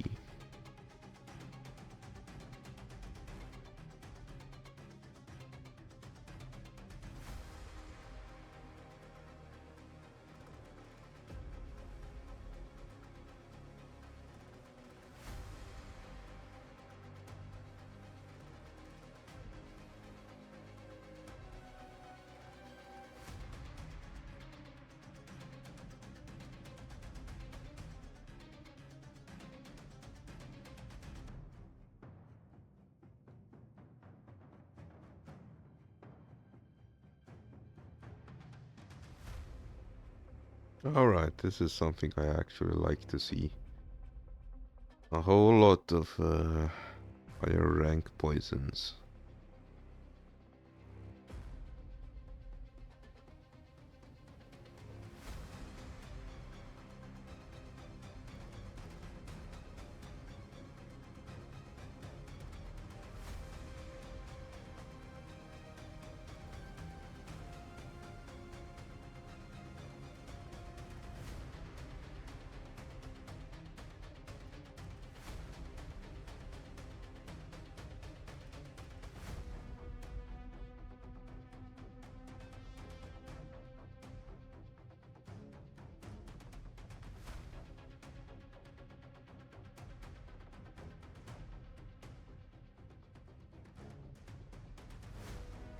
I would be quite happy if we managed to at least hit 16.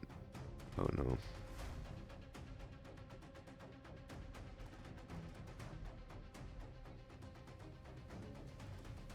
I think Bloodfeather won't survive. As I assumed.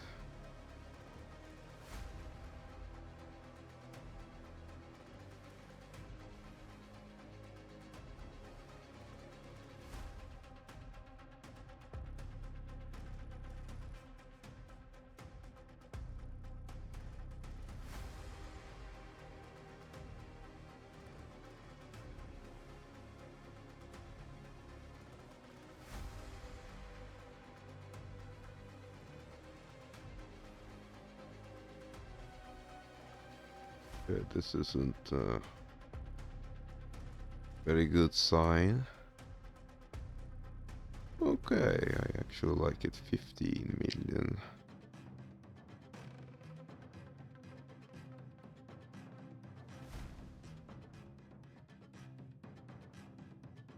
And our camps are down again.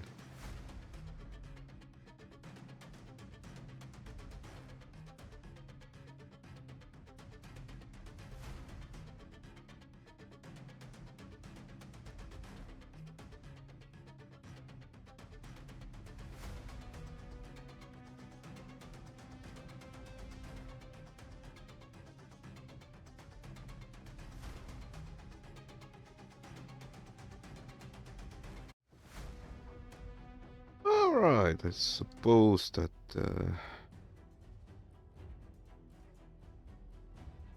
where the oh, okay.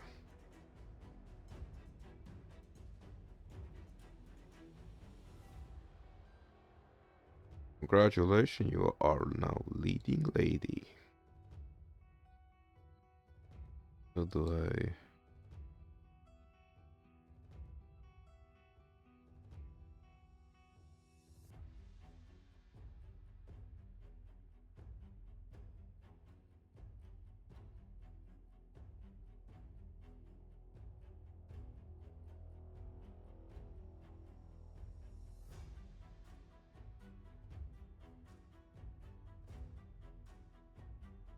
And here we go again.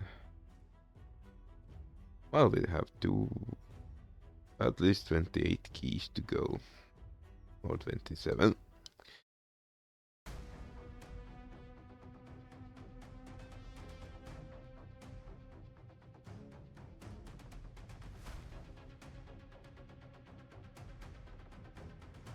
I am quite pleased with the results. It is far cry compared to what happened to Frozen Banshee. I think at large Frozen Banshee outperforms this combination, but with actually I haven't really tried with the Void Affinity clan boss with this combination, given I just cobbled it together, so I imagine and it would be nice if they outperformed the Frozen Banshee from the purely, how to say, speed point of view. I think the issue with Bloodfeather is that I have built her to 75 crit rate. Give or take some extra percentage, because her abilities, at least two, have already inbuilt plus 25% crit rate, so theoretically she should, out of 3 attacks, she should do 2 guaranteed crit hits.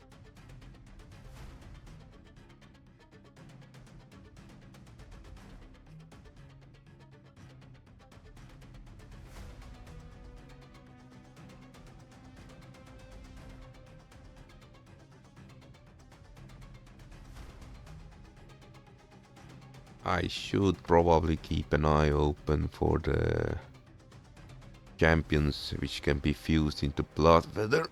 I imagine couple more empowerments, more awakening stars, and I think Bloodfeather and Urtikata's tag team would be quite effective.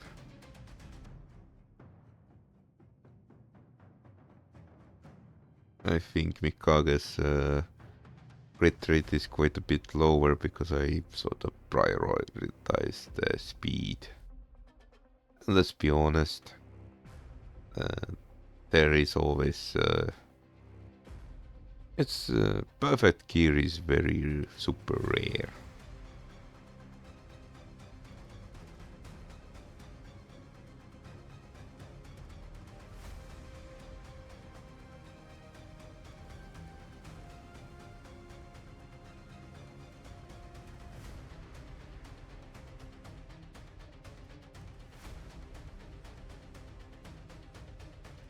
I certainly like the big numbers. I imagine my team would be quite a bit more effective if I had to spend. Do I actually have live arena points? Most likely I don't.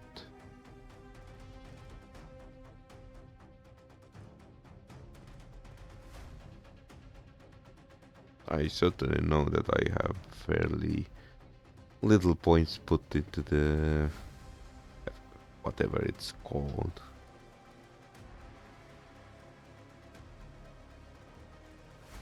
I mean, I could technically check out.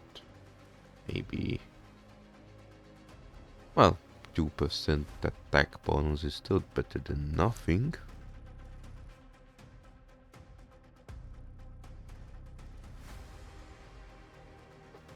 Shame there is no reset button. Unless there is and I haven't noticed. I might actually... I have focused on Iron Twins with upgrades. And Clan Boss hasn't been particular priority.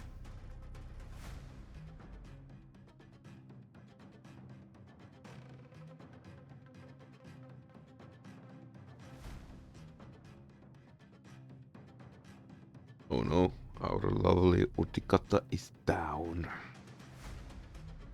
Our lovely Bloodfeather is also down. Oh wait, it was Mikage. And now was Bloodfeather and Urtikata.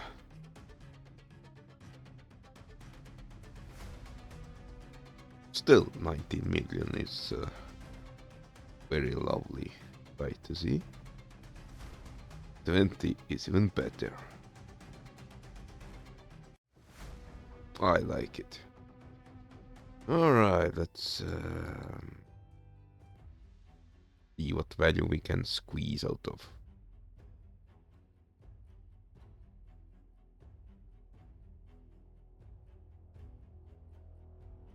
I could technically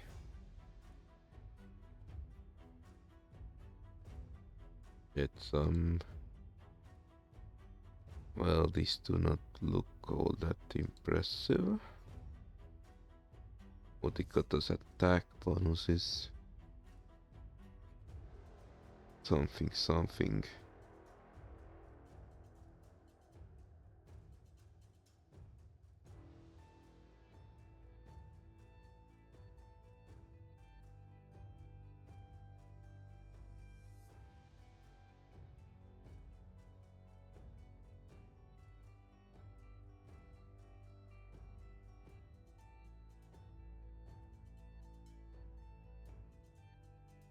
I could actually get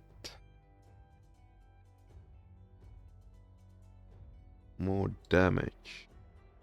Hydra is not really a priority for me. And I don't have any proper composition to tackle. I wish I could reset and pour all these points into here, but what can you do? It is the way it is.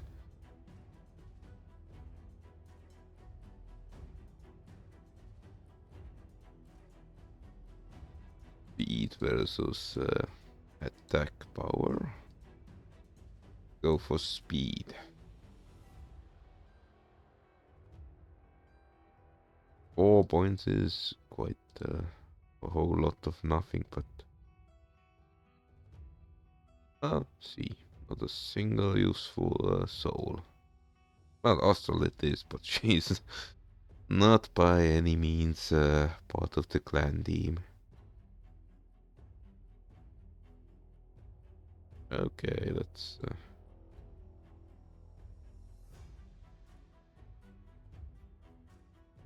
maybe it gives us some special resources. 300,000 silver.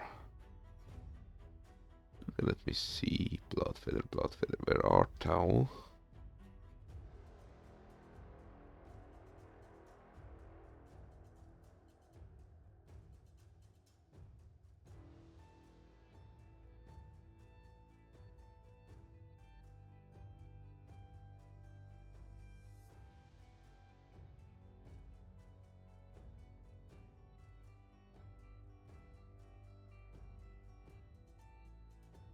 Okay.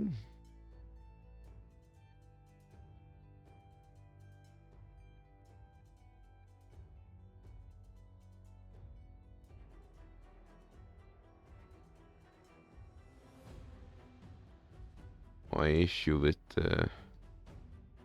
awakening gear is that I don't quite understand the Sand Devil dungeon. It's such a bizarre thing. Alright. Not arena, what the hell am I? Let's go.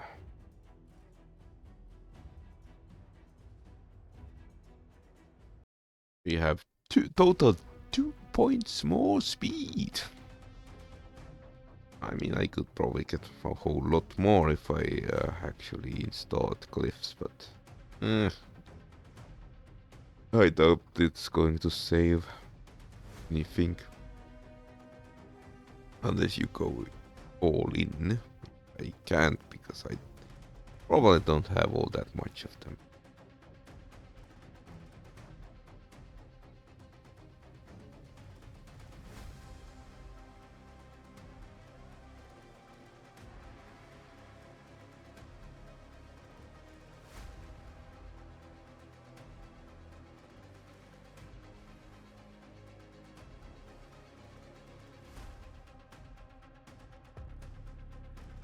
I think Warlord critted just now.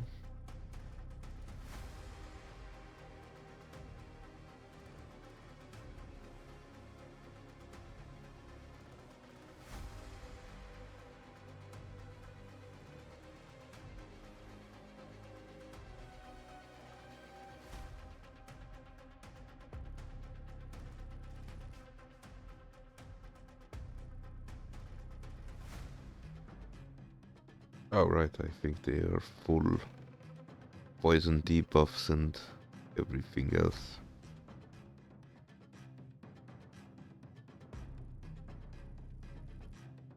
The lack of speed reduction debuff is not too bad. Just leaves one more space for the poison and the defense reduction.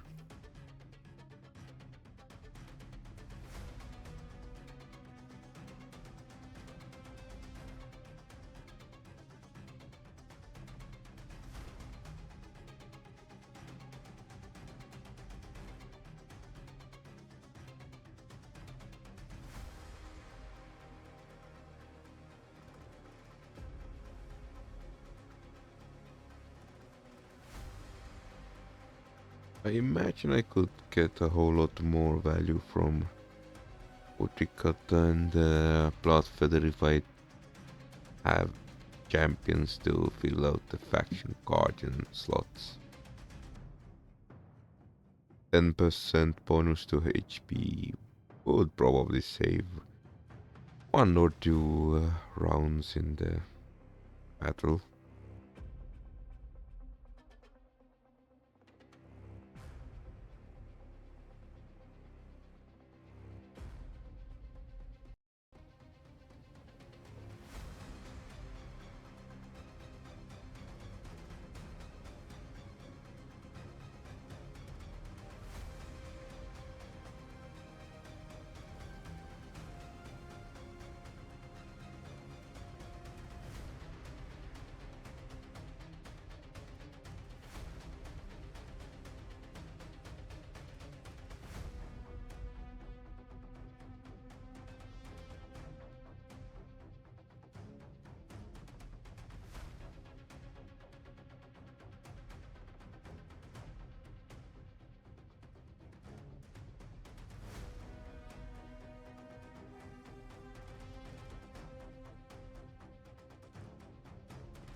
Okay, this is quite dangerous.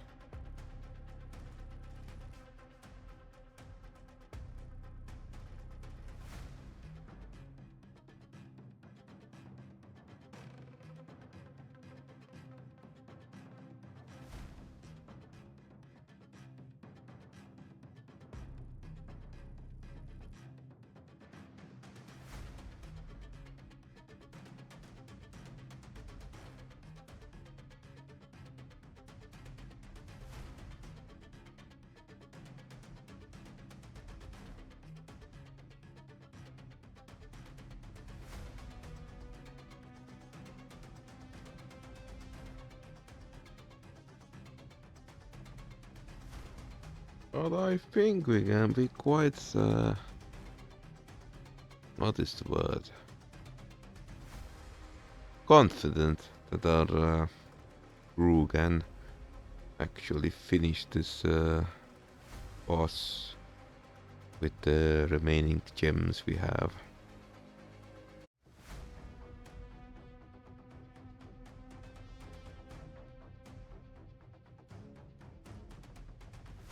Let's check what is our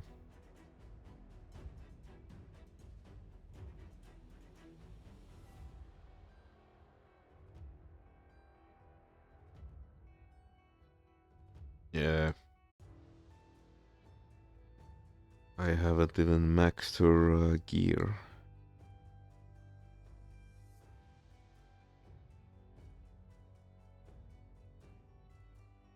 Which probably doesn't matter all that much. These can handle the Fire Knight. Speaking of Fire Knight, I actually I solution to the Fire Knight debacle. Of course, thanks to Mikage, which is super rare from the beginning. My team is, if I recall correctly, is naturally Warlord. Because he keeps our team alive, so they can actually reach the Fire Knight to do their magic. So I use skill, mostly because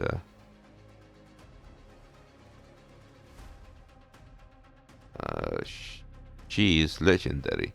She is sturdier than reliquary tender. I took notice my reliquary tender tended to get uh, taken out by the mobs, by the waves, before we could reach the boss. So I did the switch. Now I use Cold Heart thanks to her multi hits and max HP damage and all. And partly because she puts healing the debuff, block heal debuff on the Fire Knight also does some speed reduction and other fancy stuff. But the core bread and butter is actually Life Taker, because he is a Shadowkin, meaning Lady Mikage starts with the allied attack. Everyone, entire team dogpiles the Fire Knight. There his shield through his shield, and occasionally, hopefully, putting heal debuff. The more interesting idea was that Mikage and Life Taker A1, because the special property is that whenever Mikage attacks with A1, fellow random Shadowkin joins the attack. Within the team context, that means that every time she does the attack, Life Taker joins and slaps even more healing debuffs on the opponent. This of course means that generally there are like 7-8 healing debuffs, so even if our rares bite the dust, there occasionally are enough debuffs that they can, the rest of the crew can actually grind through the Fire Knight, or at least revive the fallen and stabilize the situation, so the loop can start all over again.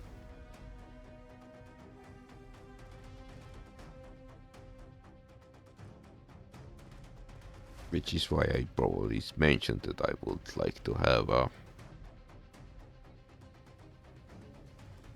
high crit rate Shadowkin damage dealer.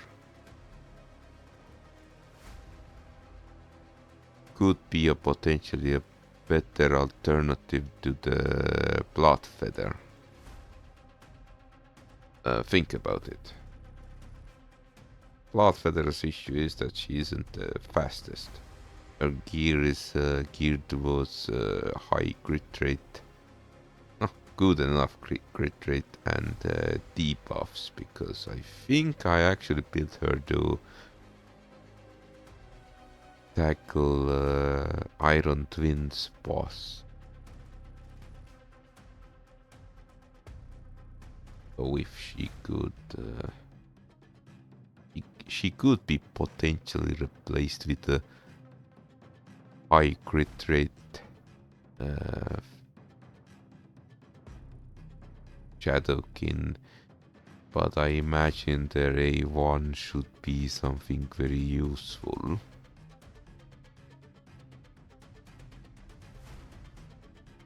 Life Taker probably is not a good choice, because I know for a fact I have built her as a debuffer.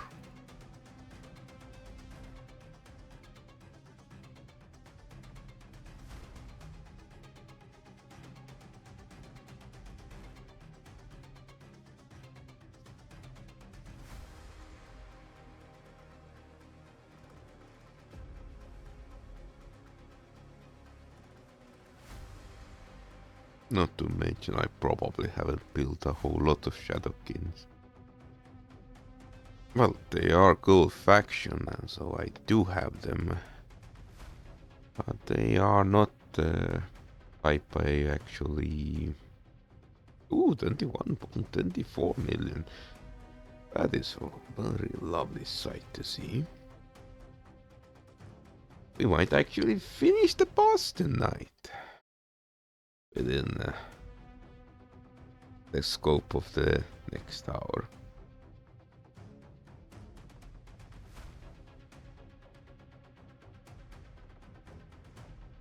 Because, I mean, I have Shadowkin, but I imagine I don't have a whole lot of at level 60.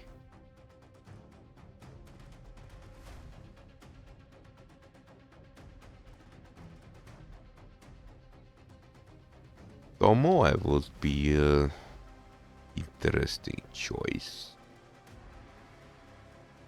He has counter-attack ability, which he buffs some fellow champs. He's also considered.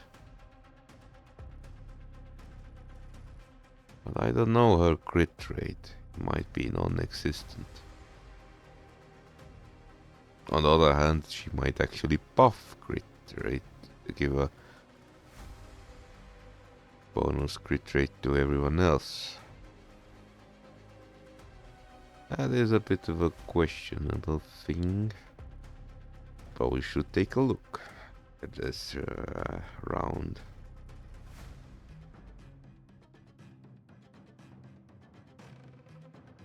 The problem with her is that her A1 is quite shoddy. On the other hand, Bloodfeather ignores defense. And she also debuffs the opponent with weakened defense. Meaning she does quite a bit more damage.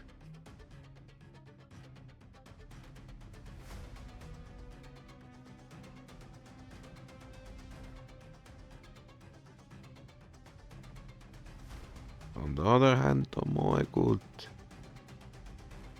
have potential to buff entire team. She also could steal the buff on the enemy clan boss. I don't recall her kit, but I do think one was an AoE attack, which might not be all that useful. Well, I guess we can examine it. Yeah, that is a neat plan.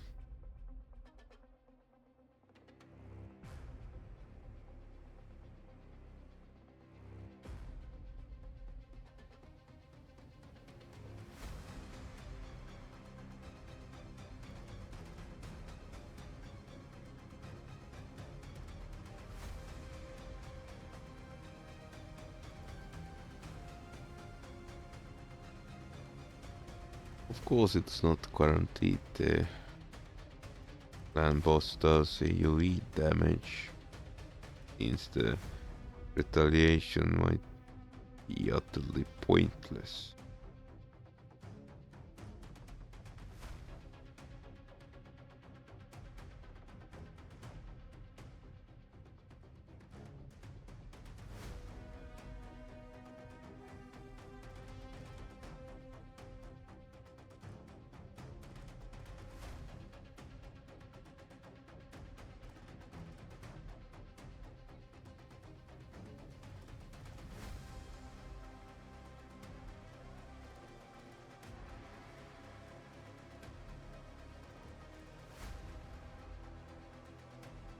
Oh no, Bloodfeather. You went down.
Okay, let's check our lovely champion.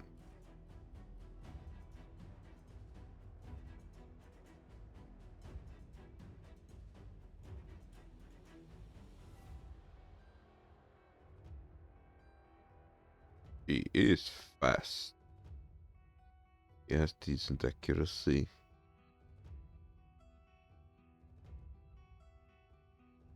Ridiculous amount of resistance. Crit rate is terrible though. Okay, let's see what's your.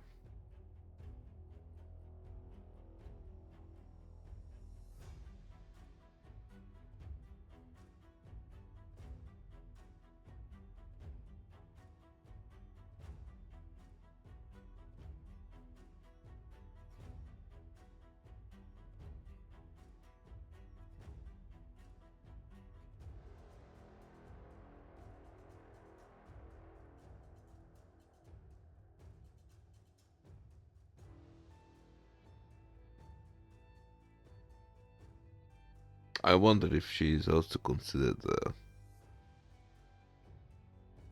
ally Shadowkin.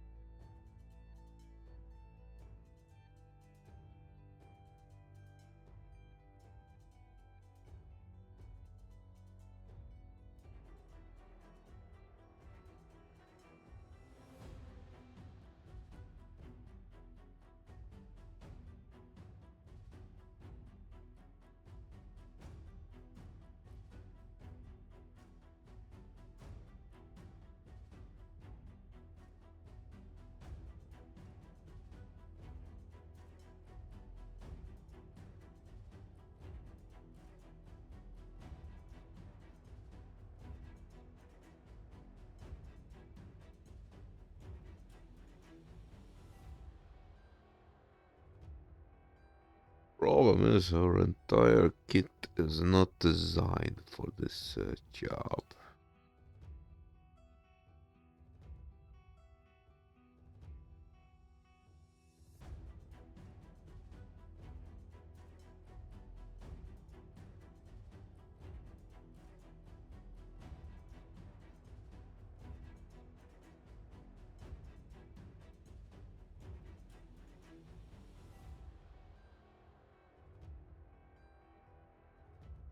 You know what? Not a big deal.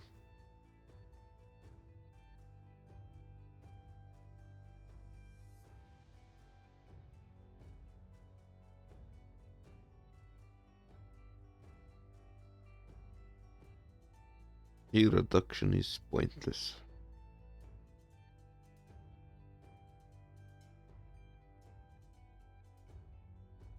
I suspect the boss is immune.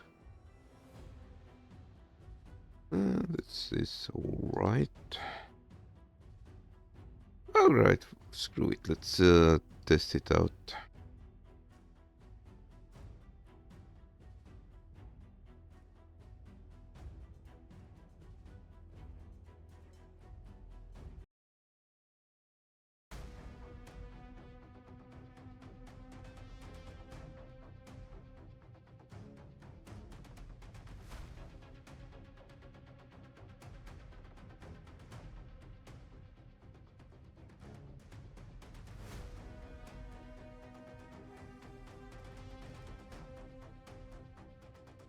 Well, at least she attacks fast.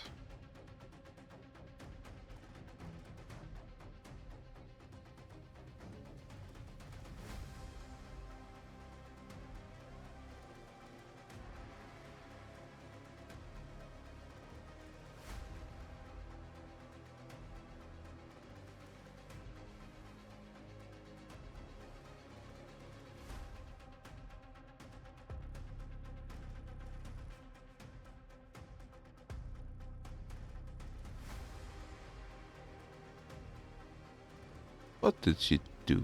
Give 30% crit rate to fellow Shadowkin, meaning if It applies to herself too. I imagine actually has decent crit.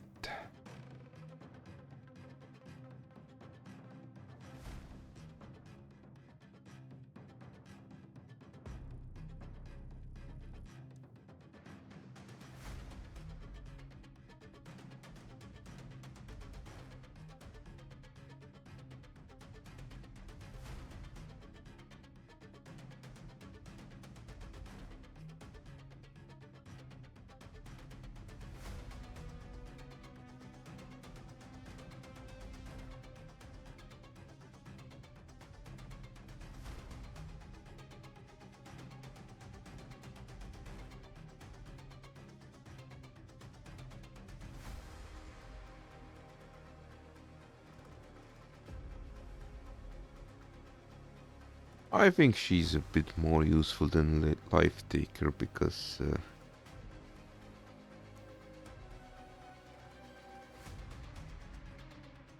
uh, volume of crit attacks. Okay, let's think about it. She boosts the crit attack, right? Or crit rate. She attacks a whole lot, which offsets her already low crit rate. On the other hand, Life Taker has a whole lot of more crit rate at the expense that her abilities are not all that useful against this boss. He takes turn meter, but doesn't boost the speed.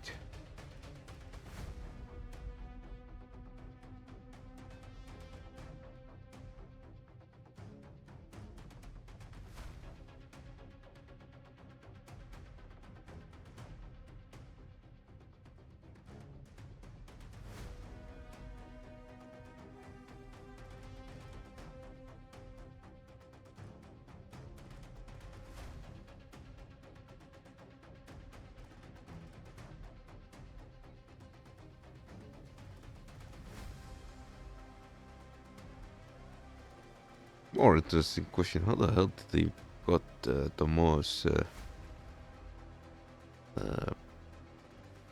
resistance so high? Weird.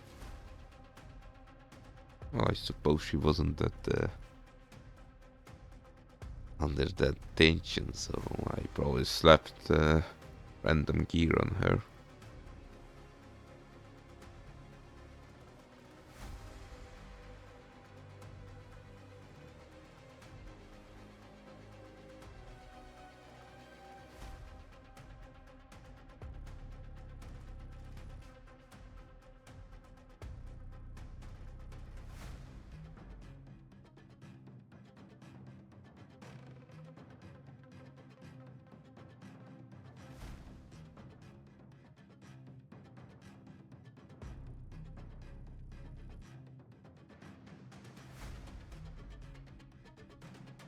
Well, at least she does some debuffing.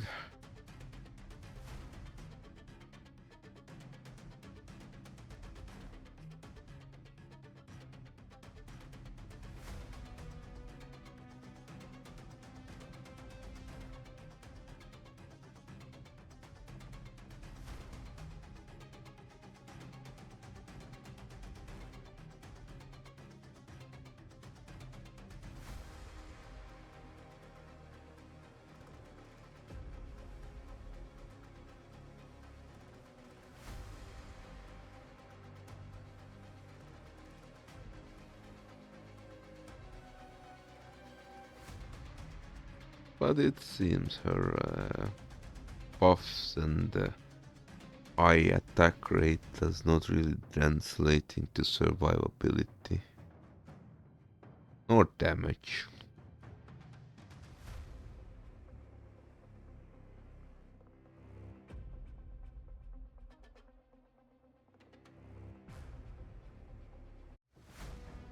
Oh well, that was fun. Sorry, Tomo. You are free to return to your bench.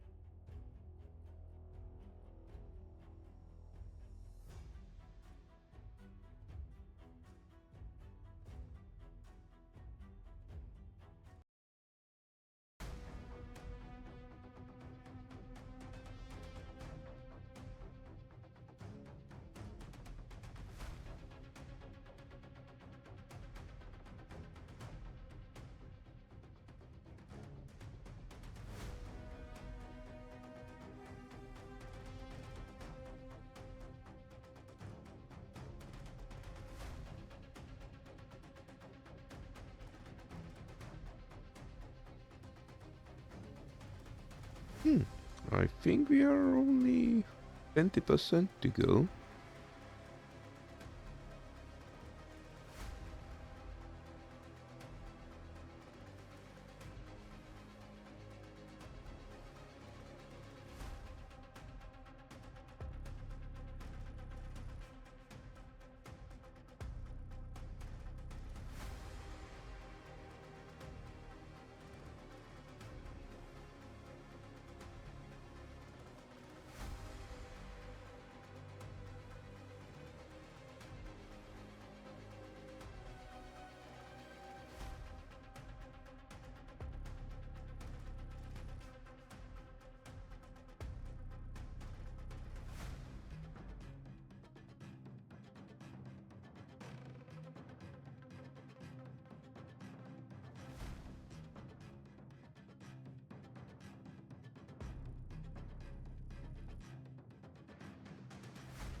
I guess the decrease of defense and Cloudfeather's natural ability to bypass defense is a bit more potent than Tomo's abilities. Maybe if I had geared her differently. But oh well, I guess that is the part of the fun of the game.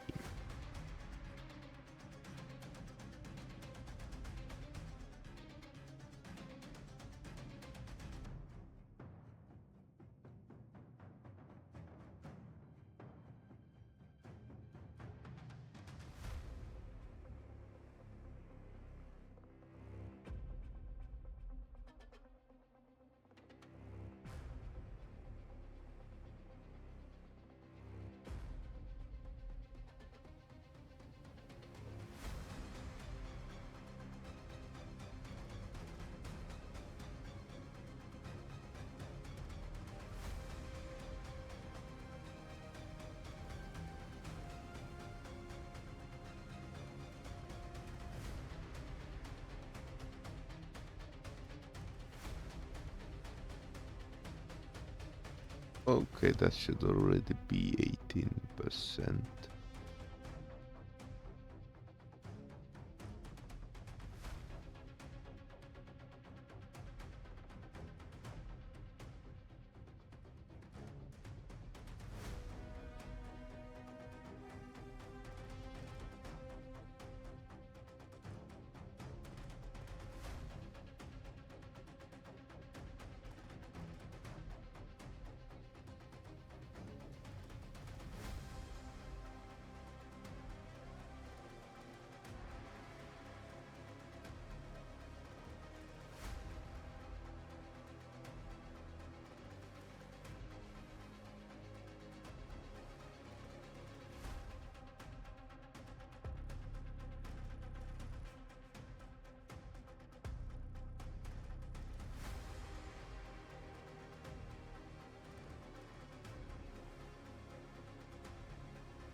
I mean, technically I could cycle through my alt accounts too.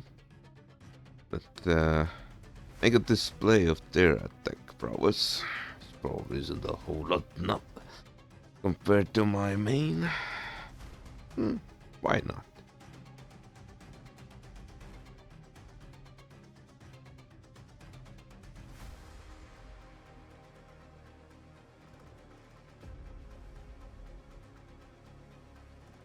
Oh no. Well, be right back. Alright then, welcome back. Sorry about the lengthy break. I have some other equipment doing its work and it's quite noisy. So, this is my uh, old, the least old account.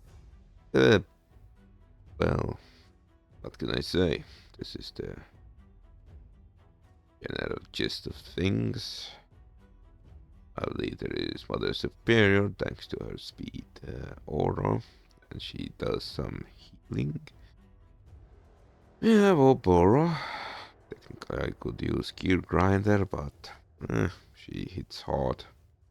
She has lifesteal, and she tends to survive quite well. Morak and Yaga the Insatiable.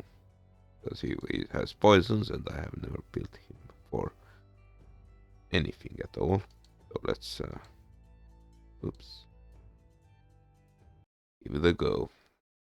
I think they are going to get flattened so fast and so hard.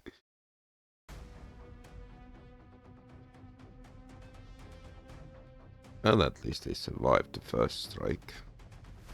We don't have proper shields, nor do we have proper... our strength comes from reviving and strengthen buff.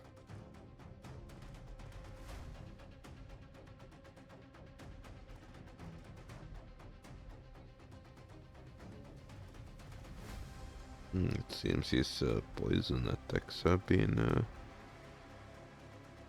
more effective compared to usual void boss.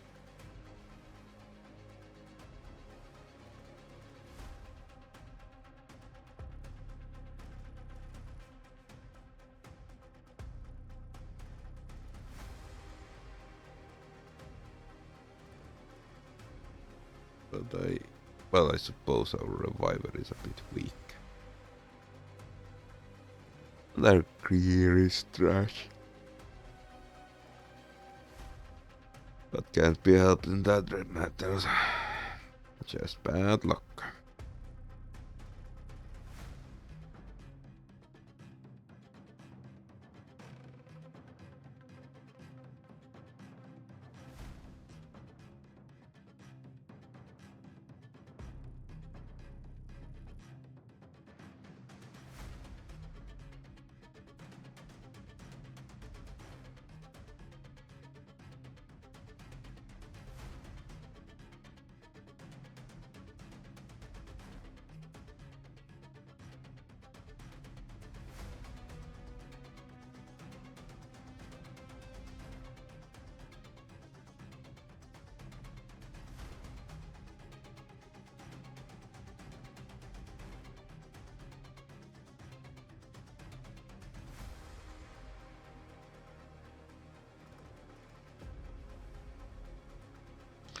Well, 2 million isn't that horrible.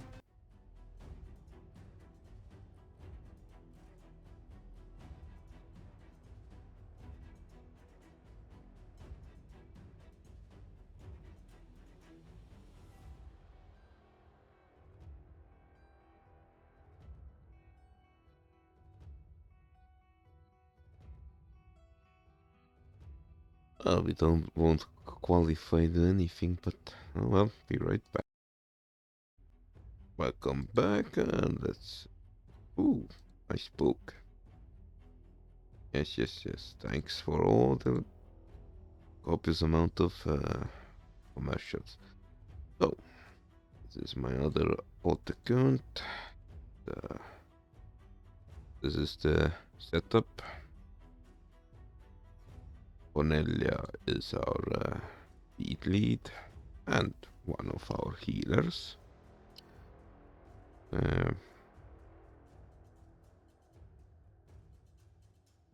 That's a bit of a problem. We are all weak. Okay, that's a bit pretty big issue. Welcome back. And we have no proper revivers either.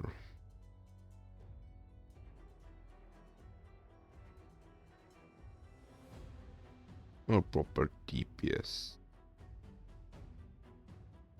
Alright.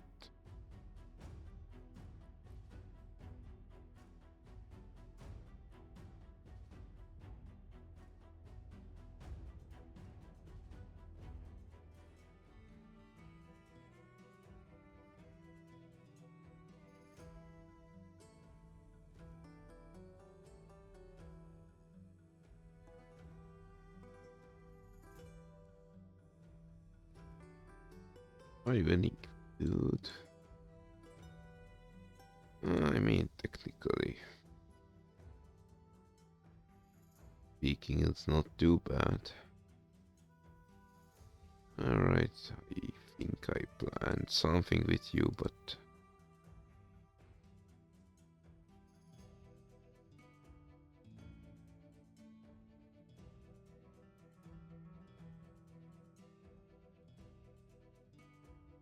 and I imagine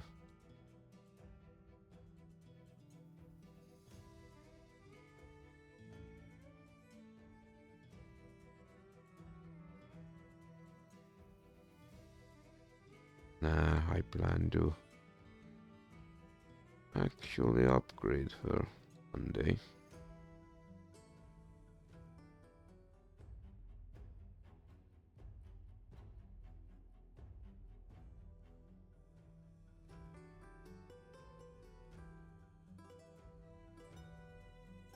Maybe.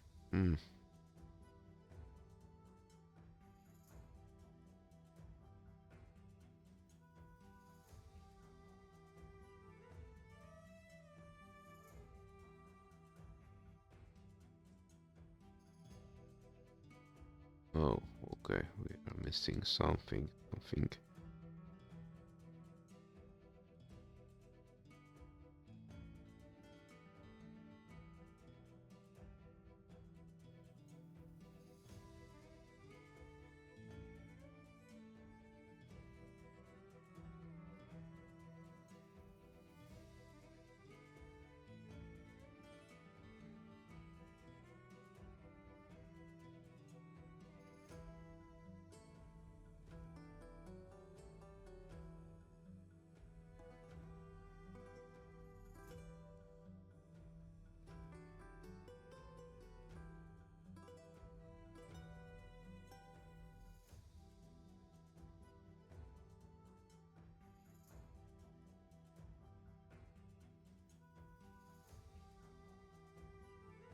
I mean, I could get her up and running.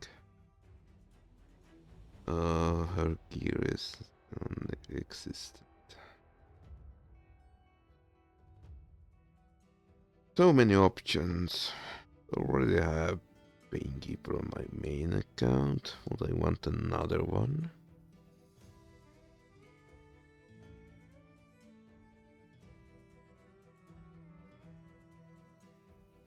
What's your story?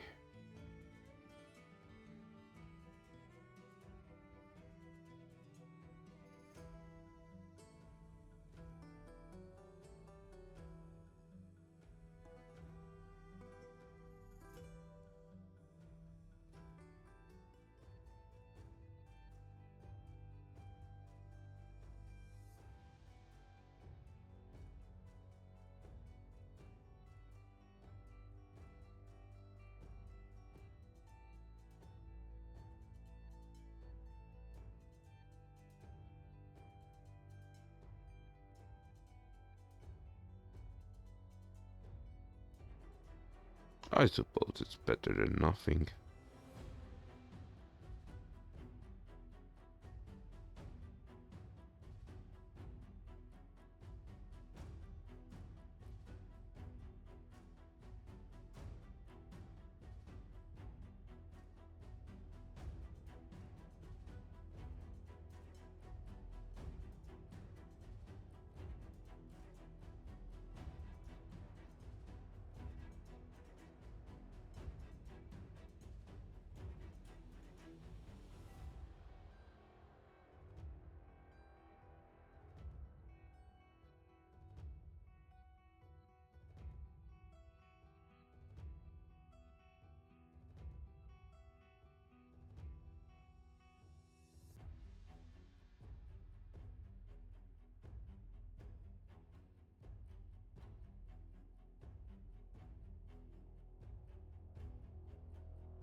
It doesn't matter, I suppose.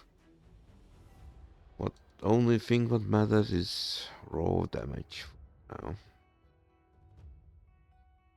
Actually, it doesn't.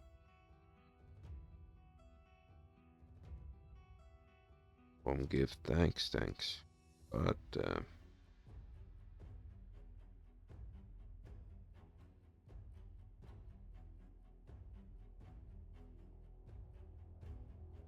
okay, let's switch these two out. And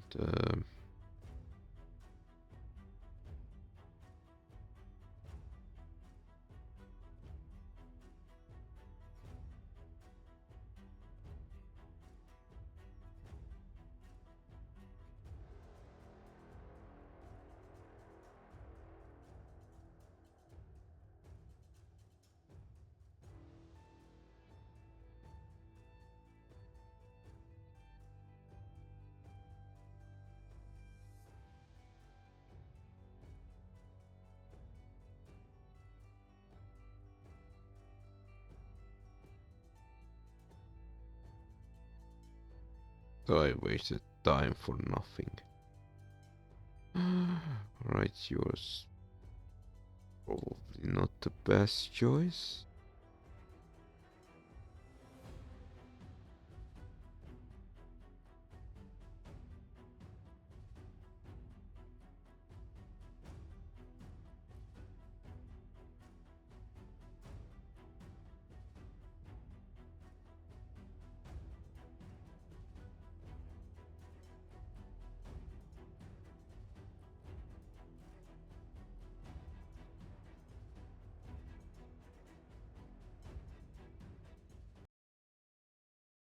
It's better than absolutely nothing.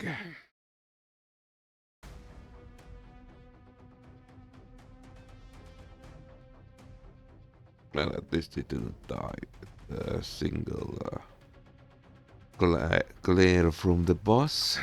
That is something.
No, they are performing pretty well for a team cobbled together from randos.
It's something.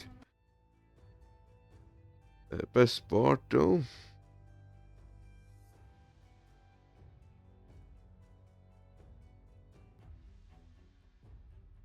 Be right back.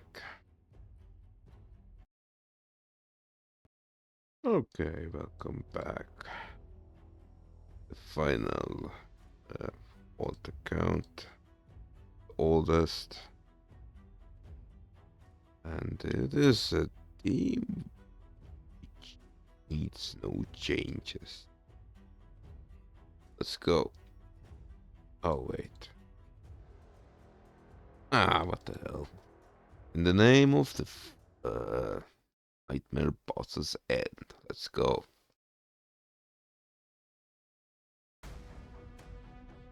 I imagine they will going to perform quite strongly. At least compared to other teams.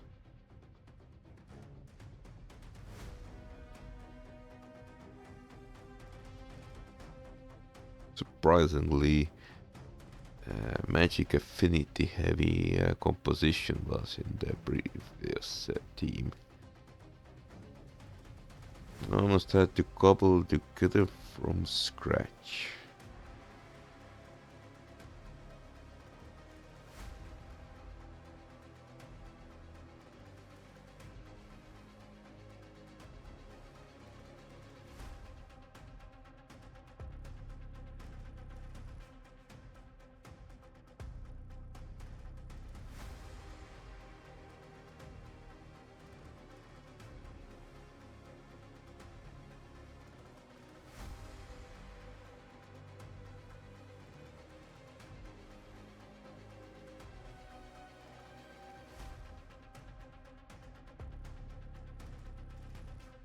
Interesting, I would say, if their boss HP would be under certain threshold, this team's damage would go massively up.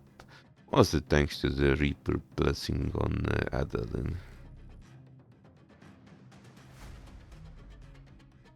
She would start to trying to cut down the boss. But I imagine it's still far, far away.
I think compared to Zetalia, the Doom Priest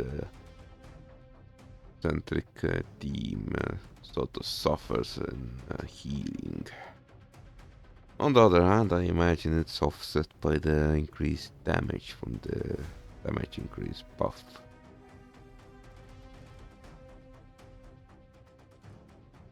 They could survive few more turns. I imagine they basically have done the same amount damage they would do to avoid boss.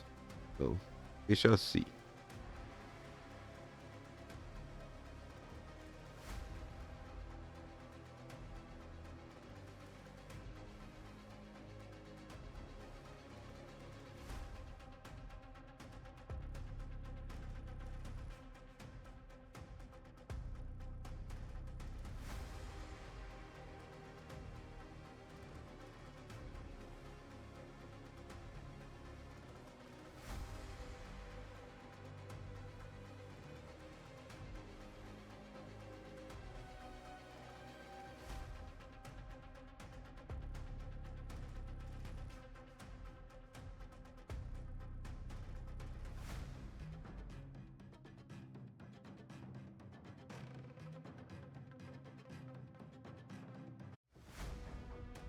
Yeah, that was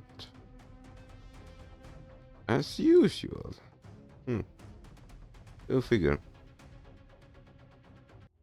Alright, be right back once again. Okay. Let's carry on. Was it worth it? Not really, but I think it's a nice thing to memorize, immortalize the little guys. The alt accounts which have helped greatly to push forward. Now I will come back right there. Let the team do some heavy hitting.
back. And it seems from the lack of sound that I have... Oh well, it is what it is. Accidents do happen. For some reason, when I click on the OBS, the computer mutes the game. Oh well. Still, I mean, it's 4 minutes soothing silence. There is some value in it, I imagine. I am very pleased with this composition. Potentially it could be 2 more runs and we might actually get it done.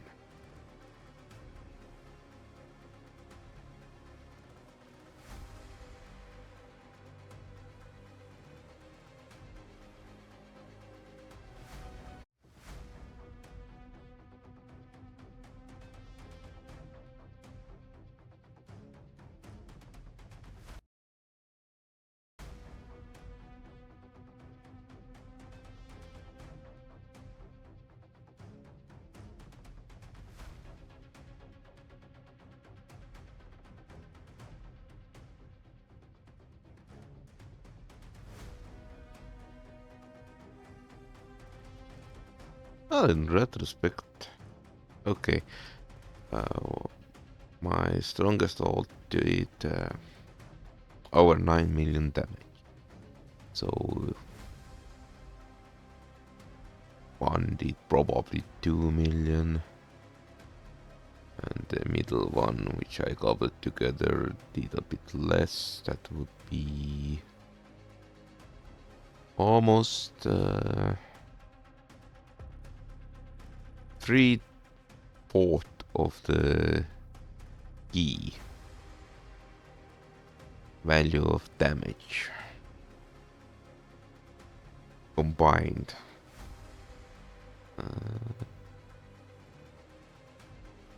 It might actually cut down, save us 100 gems on our main account. The total combined strength of my alt accounts is a little bit less than 1 key on my main. So I am quite pleased, especially the stronger alt account. There was, I think the account actually did a little bit more damage than usual. I know she always hits like 9 million.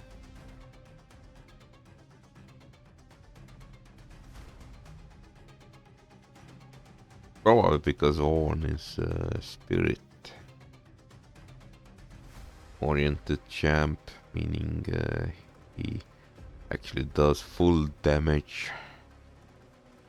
Strong hits against the clan boss, because clan boss is a force right now, right? I imagined that is where the extra damage came in. The rest were neutral. And that is good too.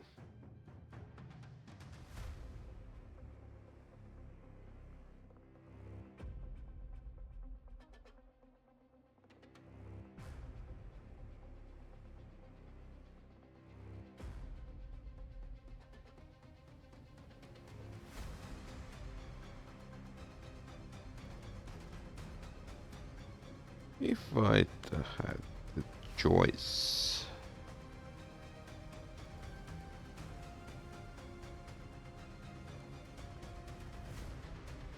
if I'd actually decided to continue playing, which most likely I won't beyond the next potential CVC.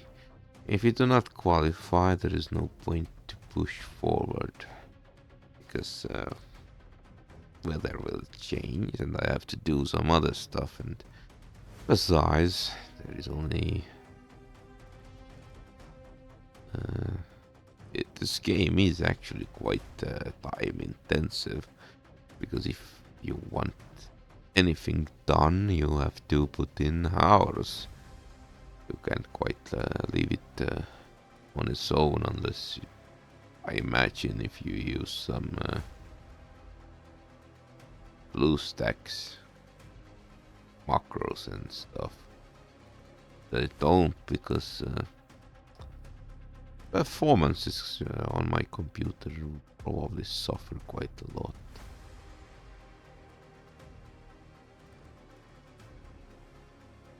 There is, besides,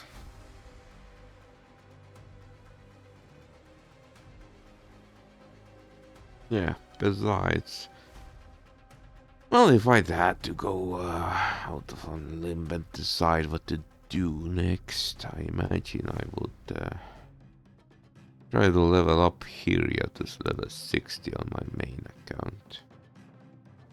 That would boost my high elf faction wars team to such level that I might actually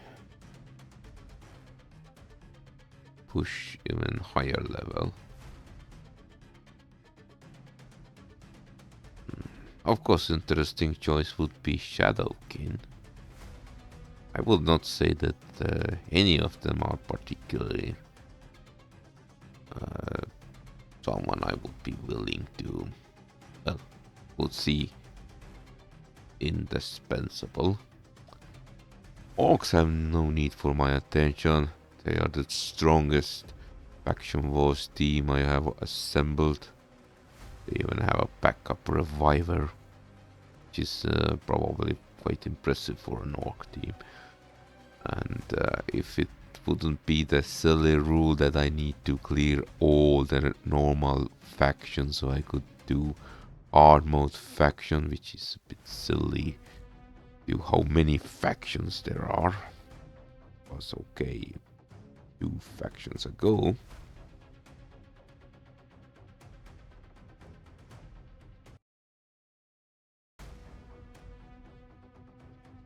Yeah, I wouldn't.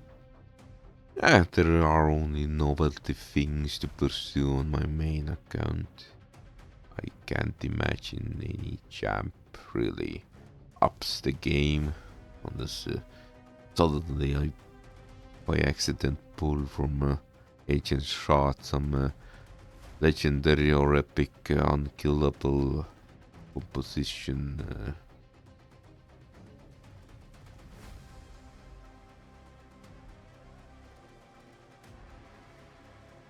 Yeah, I imagine only way forward is some unkillable composition, which I do not have champions for. So that setting aside, my oldest account, I mean alt account,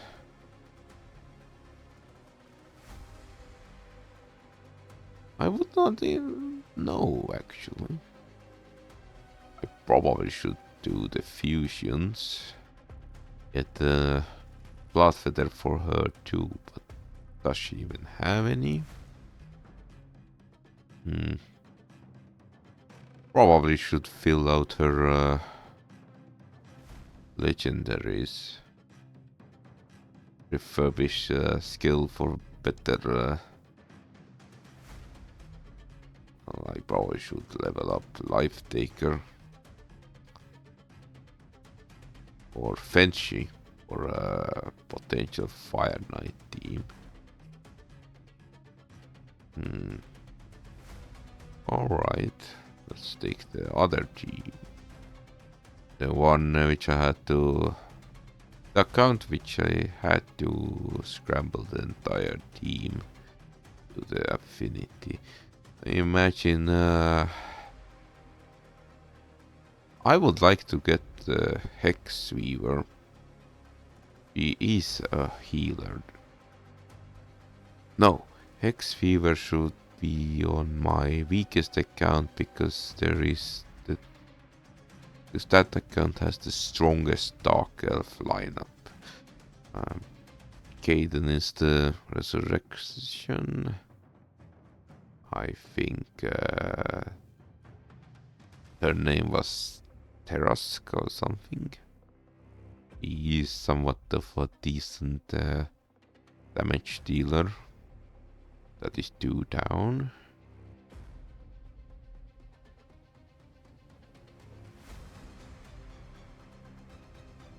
And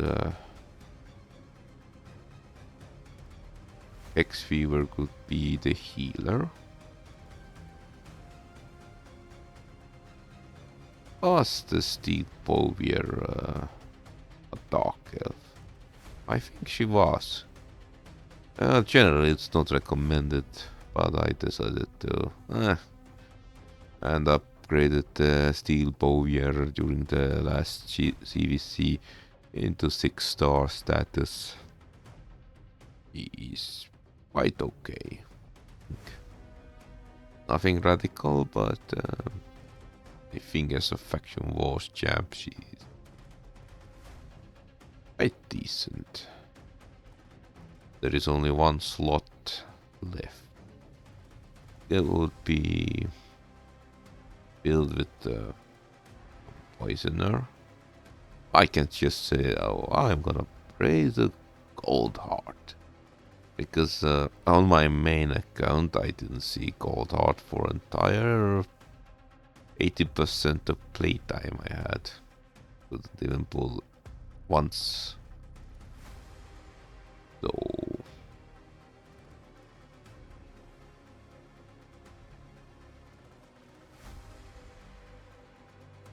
I am very tempted on leveling up Mage Killer and promote her into the 5th crucial Faction Wars champ.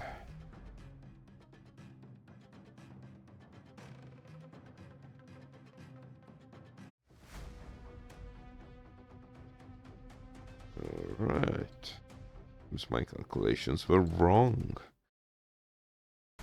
It might cost even 2 keys. Or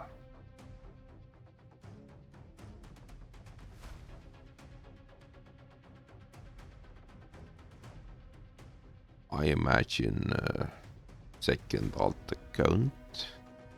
Next step, I mean, Hex Viewer is somewhat tempting.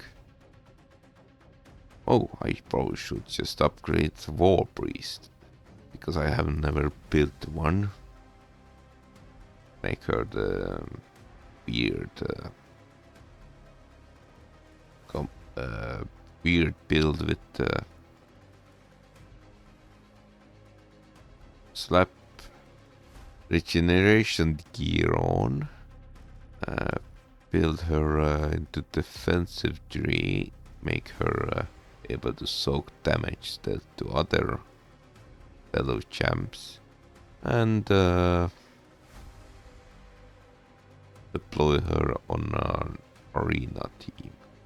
Just to defensive arena team. Just to mess with other people. That would be an interesting idea.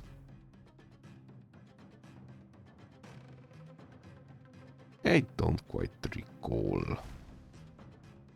Well, I have the Assassin's Creed champ. I would like to get the other fusion, Assassin's Creed fusion champ, but the events are a bit too excessive for my taste. Alright, let's think about it. Alright, I'm going to do a bunch of tournaments and that's fine, but there's always such a weird ass combination. My main account could handle most of them. I missed Dragon Turn Attack tournament only because I saved the gems for this. Otherwise it would have been very easy to overtake competition. At least on main. The other accounts though suffer with whenever they want me to handle such odd dungeons like the West dungeon.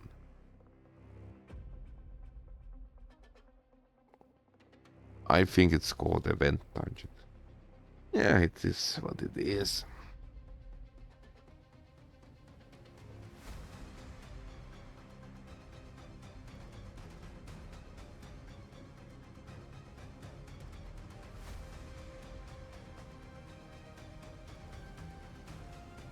Holy hell. 3 hours and 29 minutes. I was not wrong. This game soaks so much time whenever you want something to get done. Well, I mean, it makes sense. You skip a day. You skip half a day and you will most likely miss dungeon events and tournaments. That's lost resources. You skip a day and you lose a whole lot of resources, even including the daily gifts. Skip a week, you probably lose CVC because you just don't have enough activity stars. I think one of the main reasons is the new forest expansion. I don't mind, I actually sort of like the thingy, but on the other hand, I dislike that they make it an official daily quest. Where you have to burn like 10 of the corrupt energy or whatever. And it just drags this quest just too far and too wide. It honestly becomes quite demotivating. Oh yay. You want to have that 100 energy, you have to do like 15-20 minutes of content. The worst part is, okay, my main account can handle the normal difficulty quite easily. Especially if I put some thought into the composition. I could auto most of them.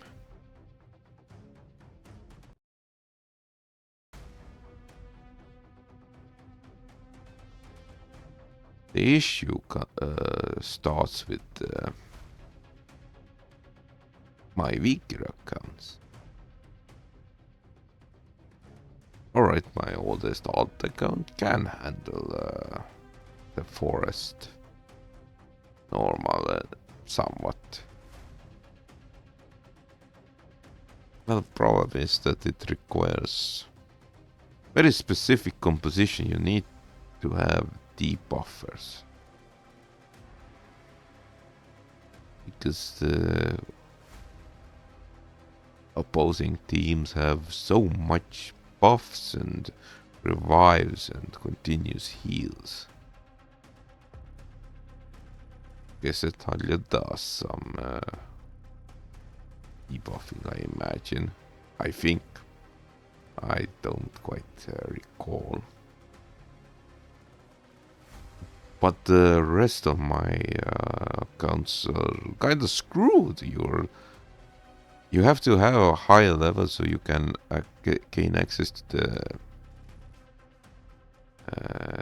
town area, which can be gated by how many of your champs are level 60, and you need some of those need awakening stars. Okay, that's all right.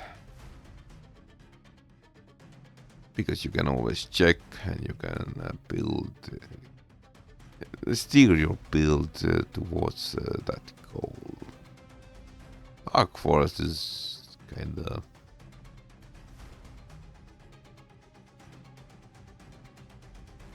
odd in that sense.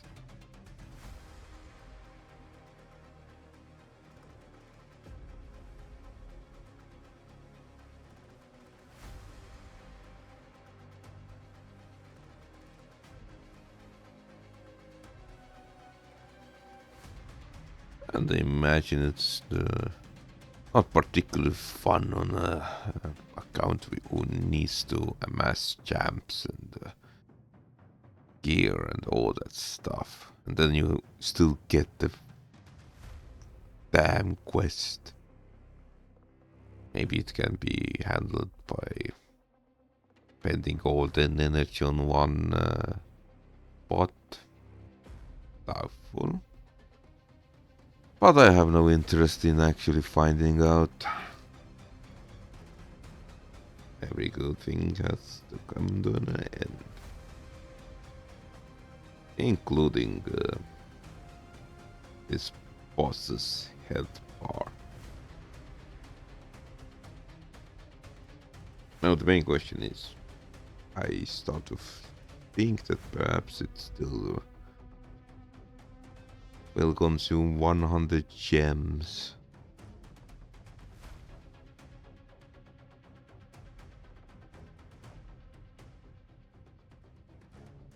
Still there are time for 7 million damage. That should have some value.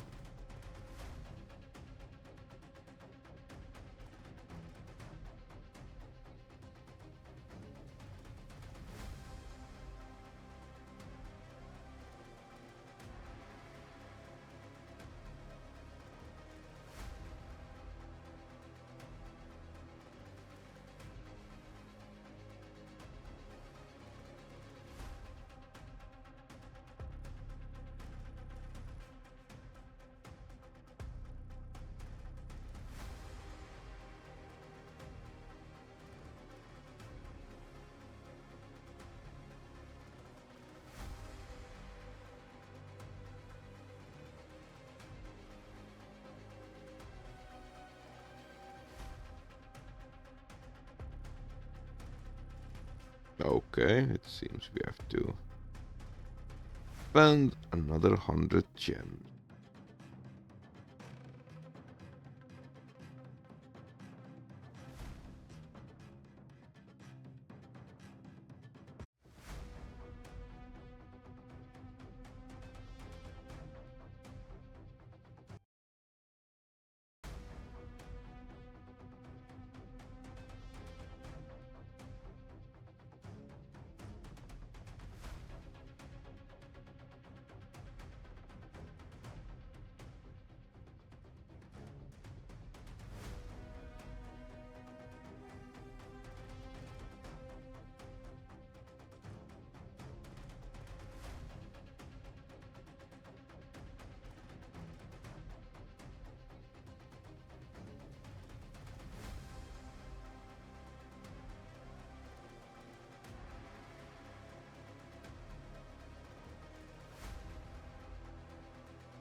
Shame the health bar does not display actual numbers.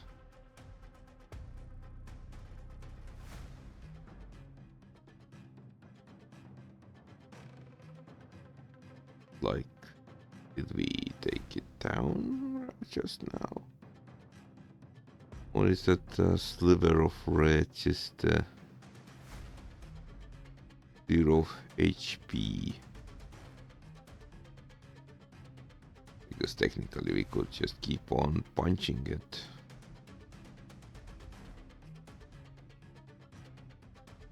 we would be none of the wiser. Well, I suppose we can go all in. Just in case. Imagine...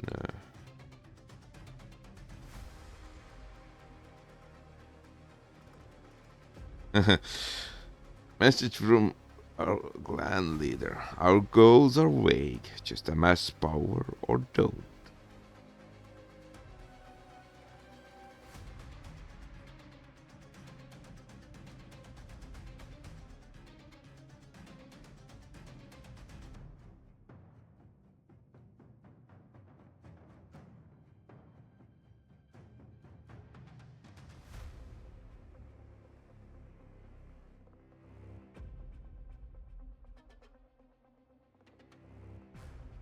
Least they should have a courtesy to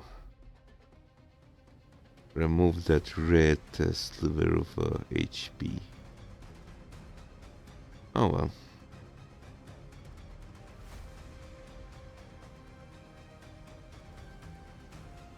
I like Bloodleather. She looks cool.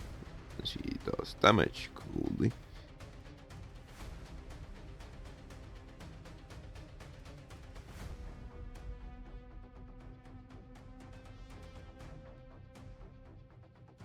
Actually, I think I sort of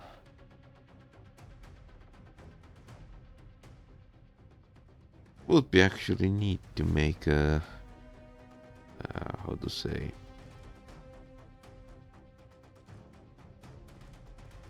tier list which champ is the coolest looking. I will probably be the odd one out because I would rate like 3 feller and S tier.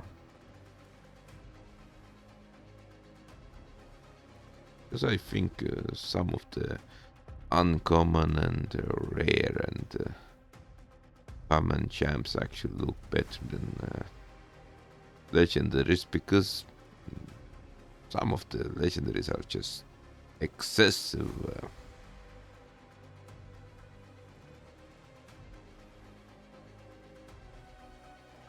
Excessive dry hearts. Yeah, that is the best description. Like, you don't need to have. Okay, look at Bloodfeather. She has gimmick, she has crossbow, she has armor. I know it's hard to believe, but I can appreciate design because it's a good cultural compromise.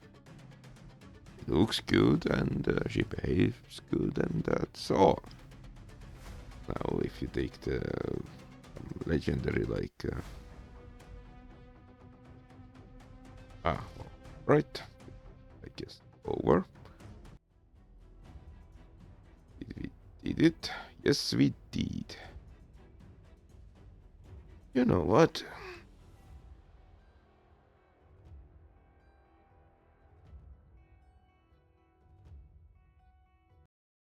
Let's see how badly we'll perform in Ultra Nightmare. I probably should have switched to classical setup with Harris and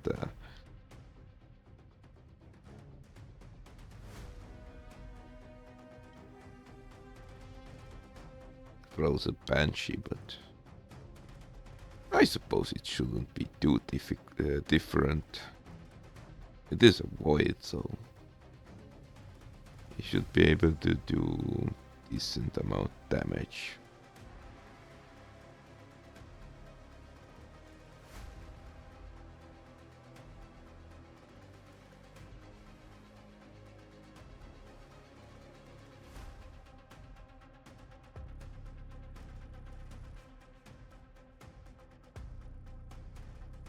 I think if it keeps scaling the damage and all that,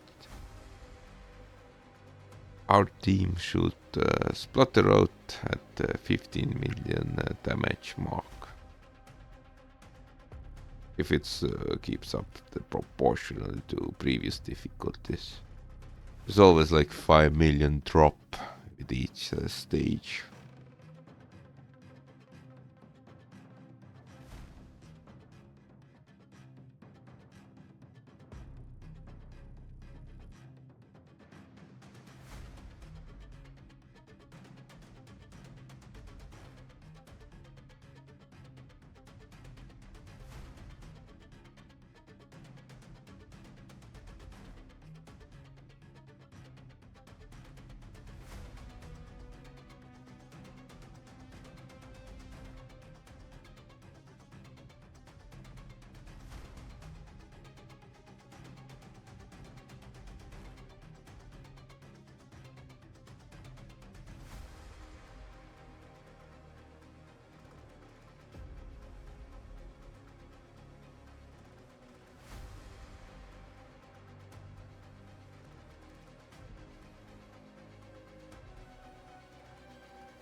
Okay, that was a heavy hit.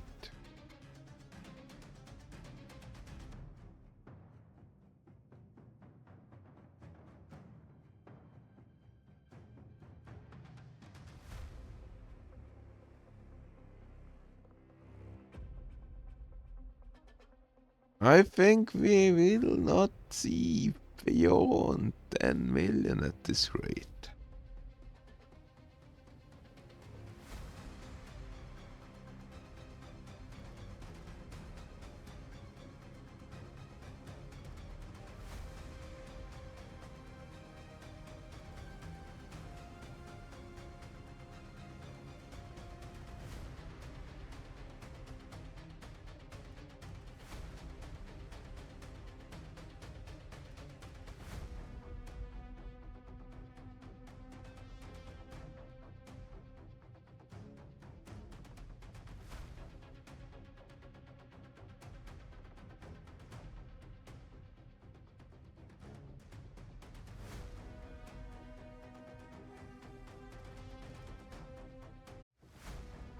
Well, 12 millions. I suppose I wasn't too wrong in my assessment.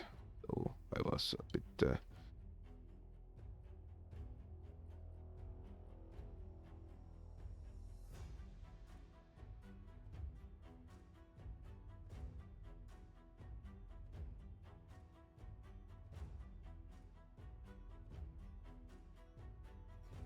no, fuck it, let's try it. I just want to see if we can hit hard enough to... Which composition is better?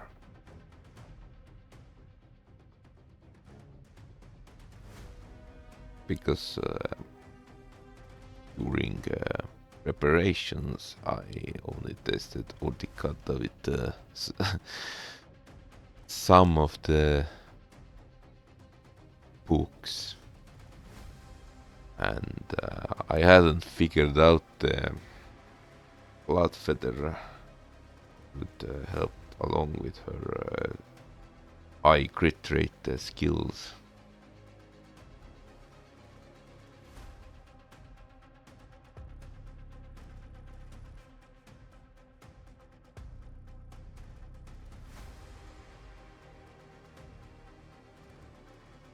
Yeah, I imagine the Harris does not... I think the both compositions don't mesh all too well with each other. Harris gives the speed and extra poison damage. On the other hand, blood feather crits will always translate into poison from Orticata. Without Orticata though, with Frozen Banshee it will just... yeah, they are both getting at each other's way. Well, I think it's quite a breakthrough we did in the scope of today. If there is some failure on the Frozen Banshee composition, I think it's because there are two rares. They have less stats, so they get nuked quite fast. On the other hand, Ares brings speed. On the other hand, Utikata is a speed. Well, we shall see.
Okay. They are pretty equal, it seems. I am quite happy. It seems I have the best of both worlds. I mean, both affinities. And we did with 2 keys 25 million damage. That is second tier divine chest. What is that? Ultimate chest. What is the loot in divine chest?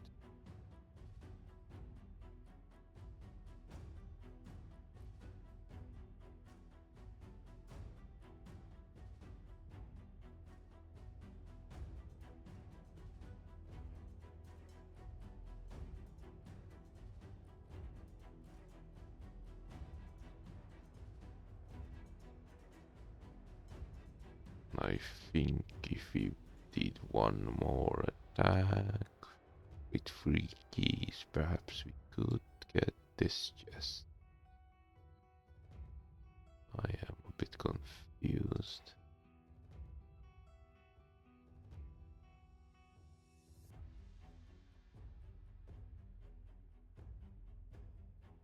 Do they have different drop rates? Because oh well. It doesn't matter. Anyways.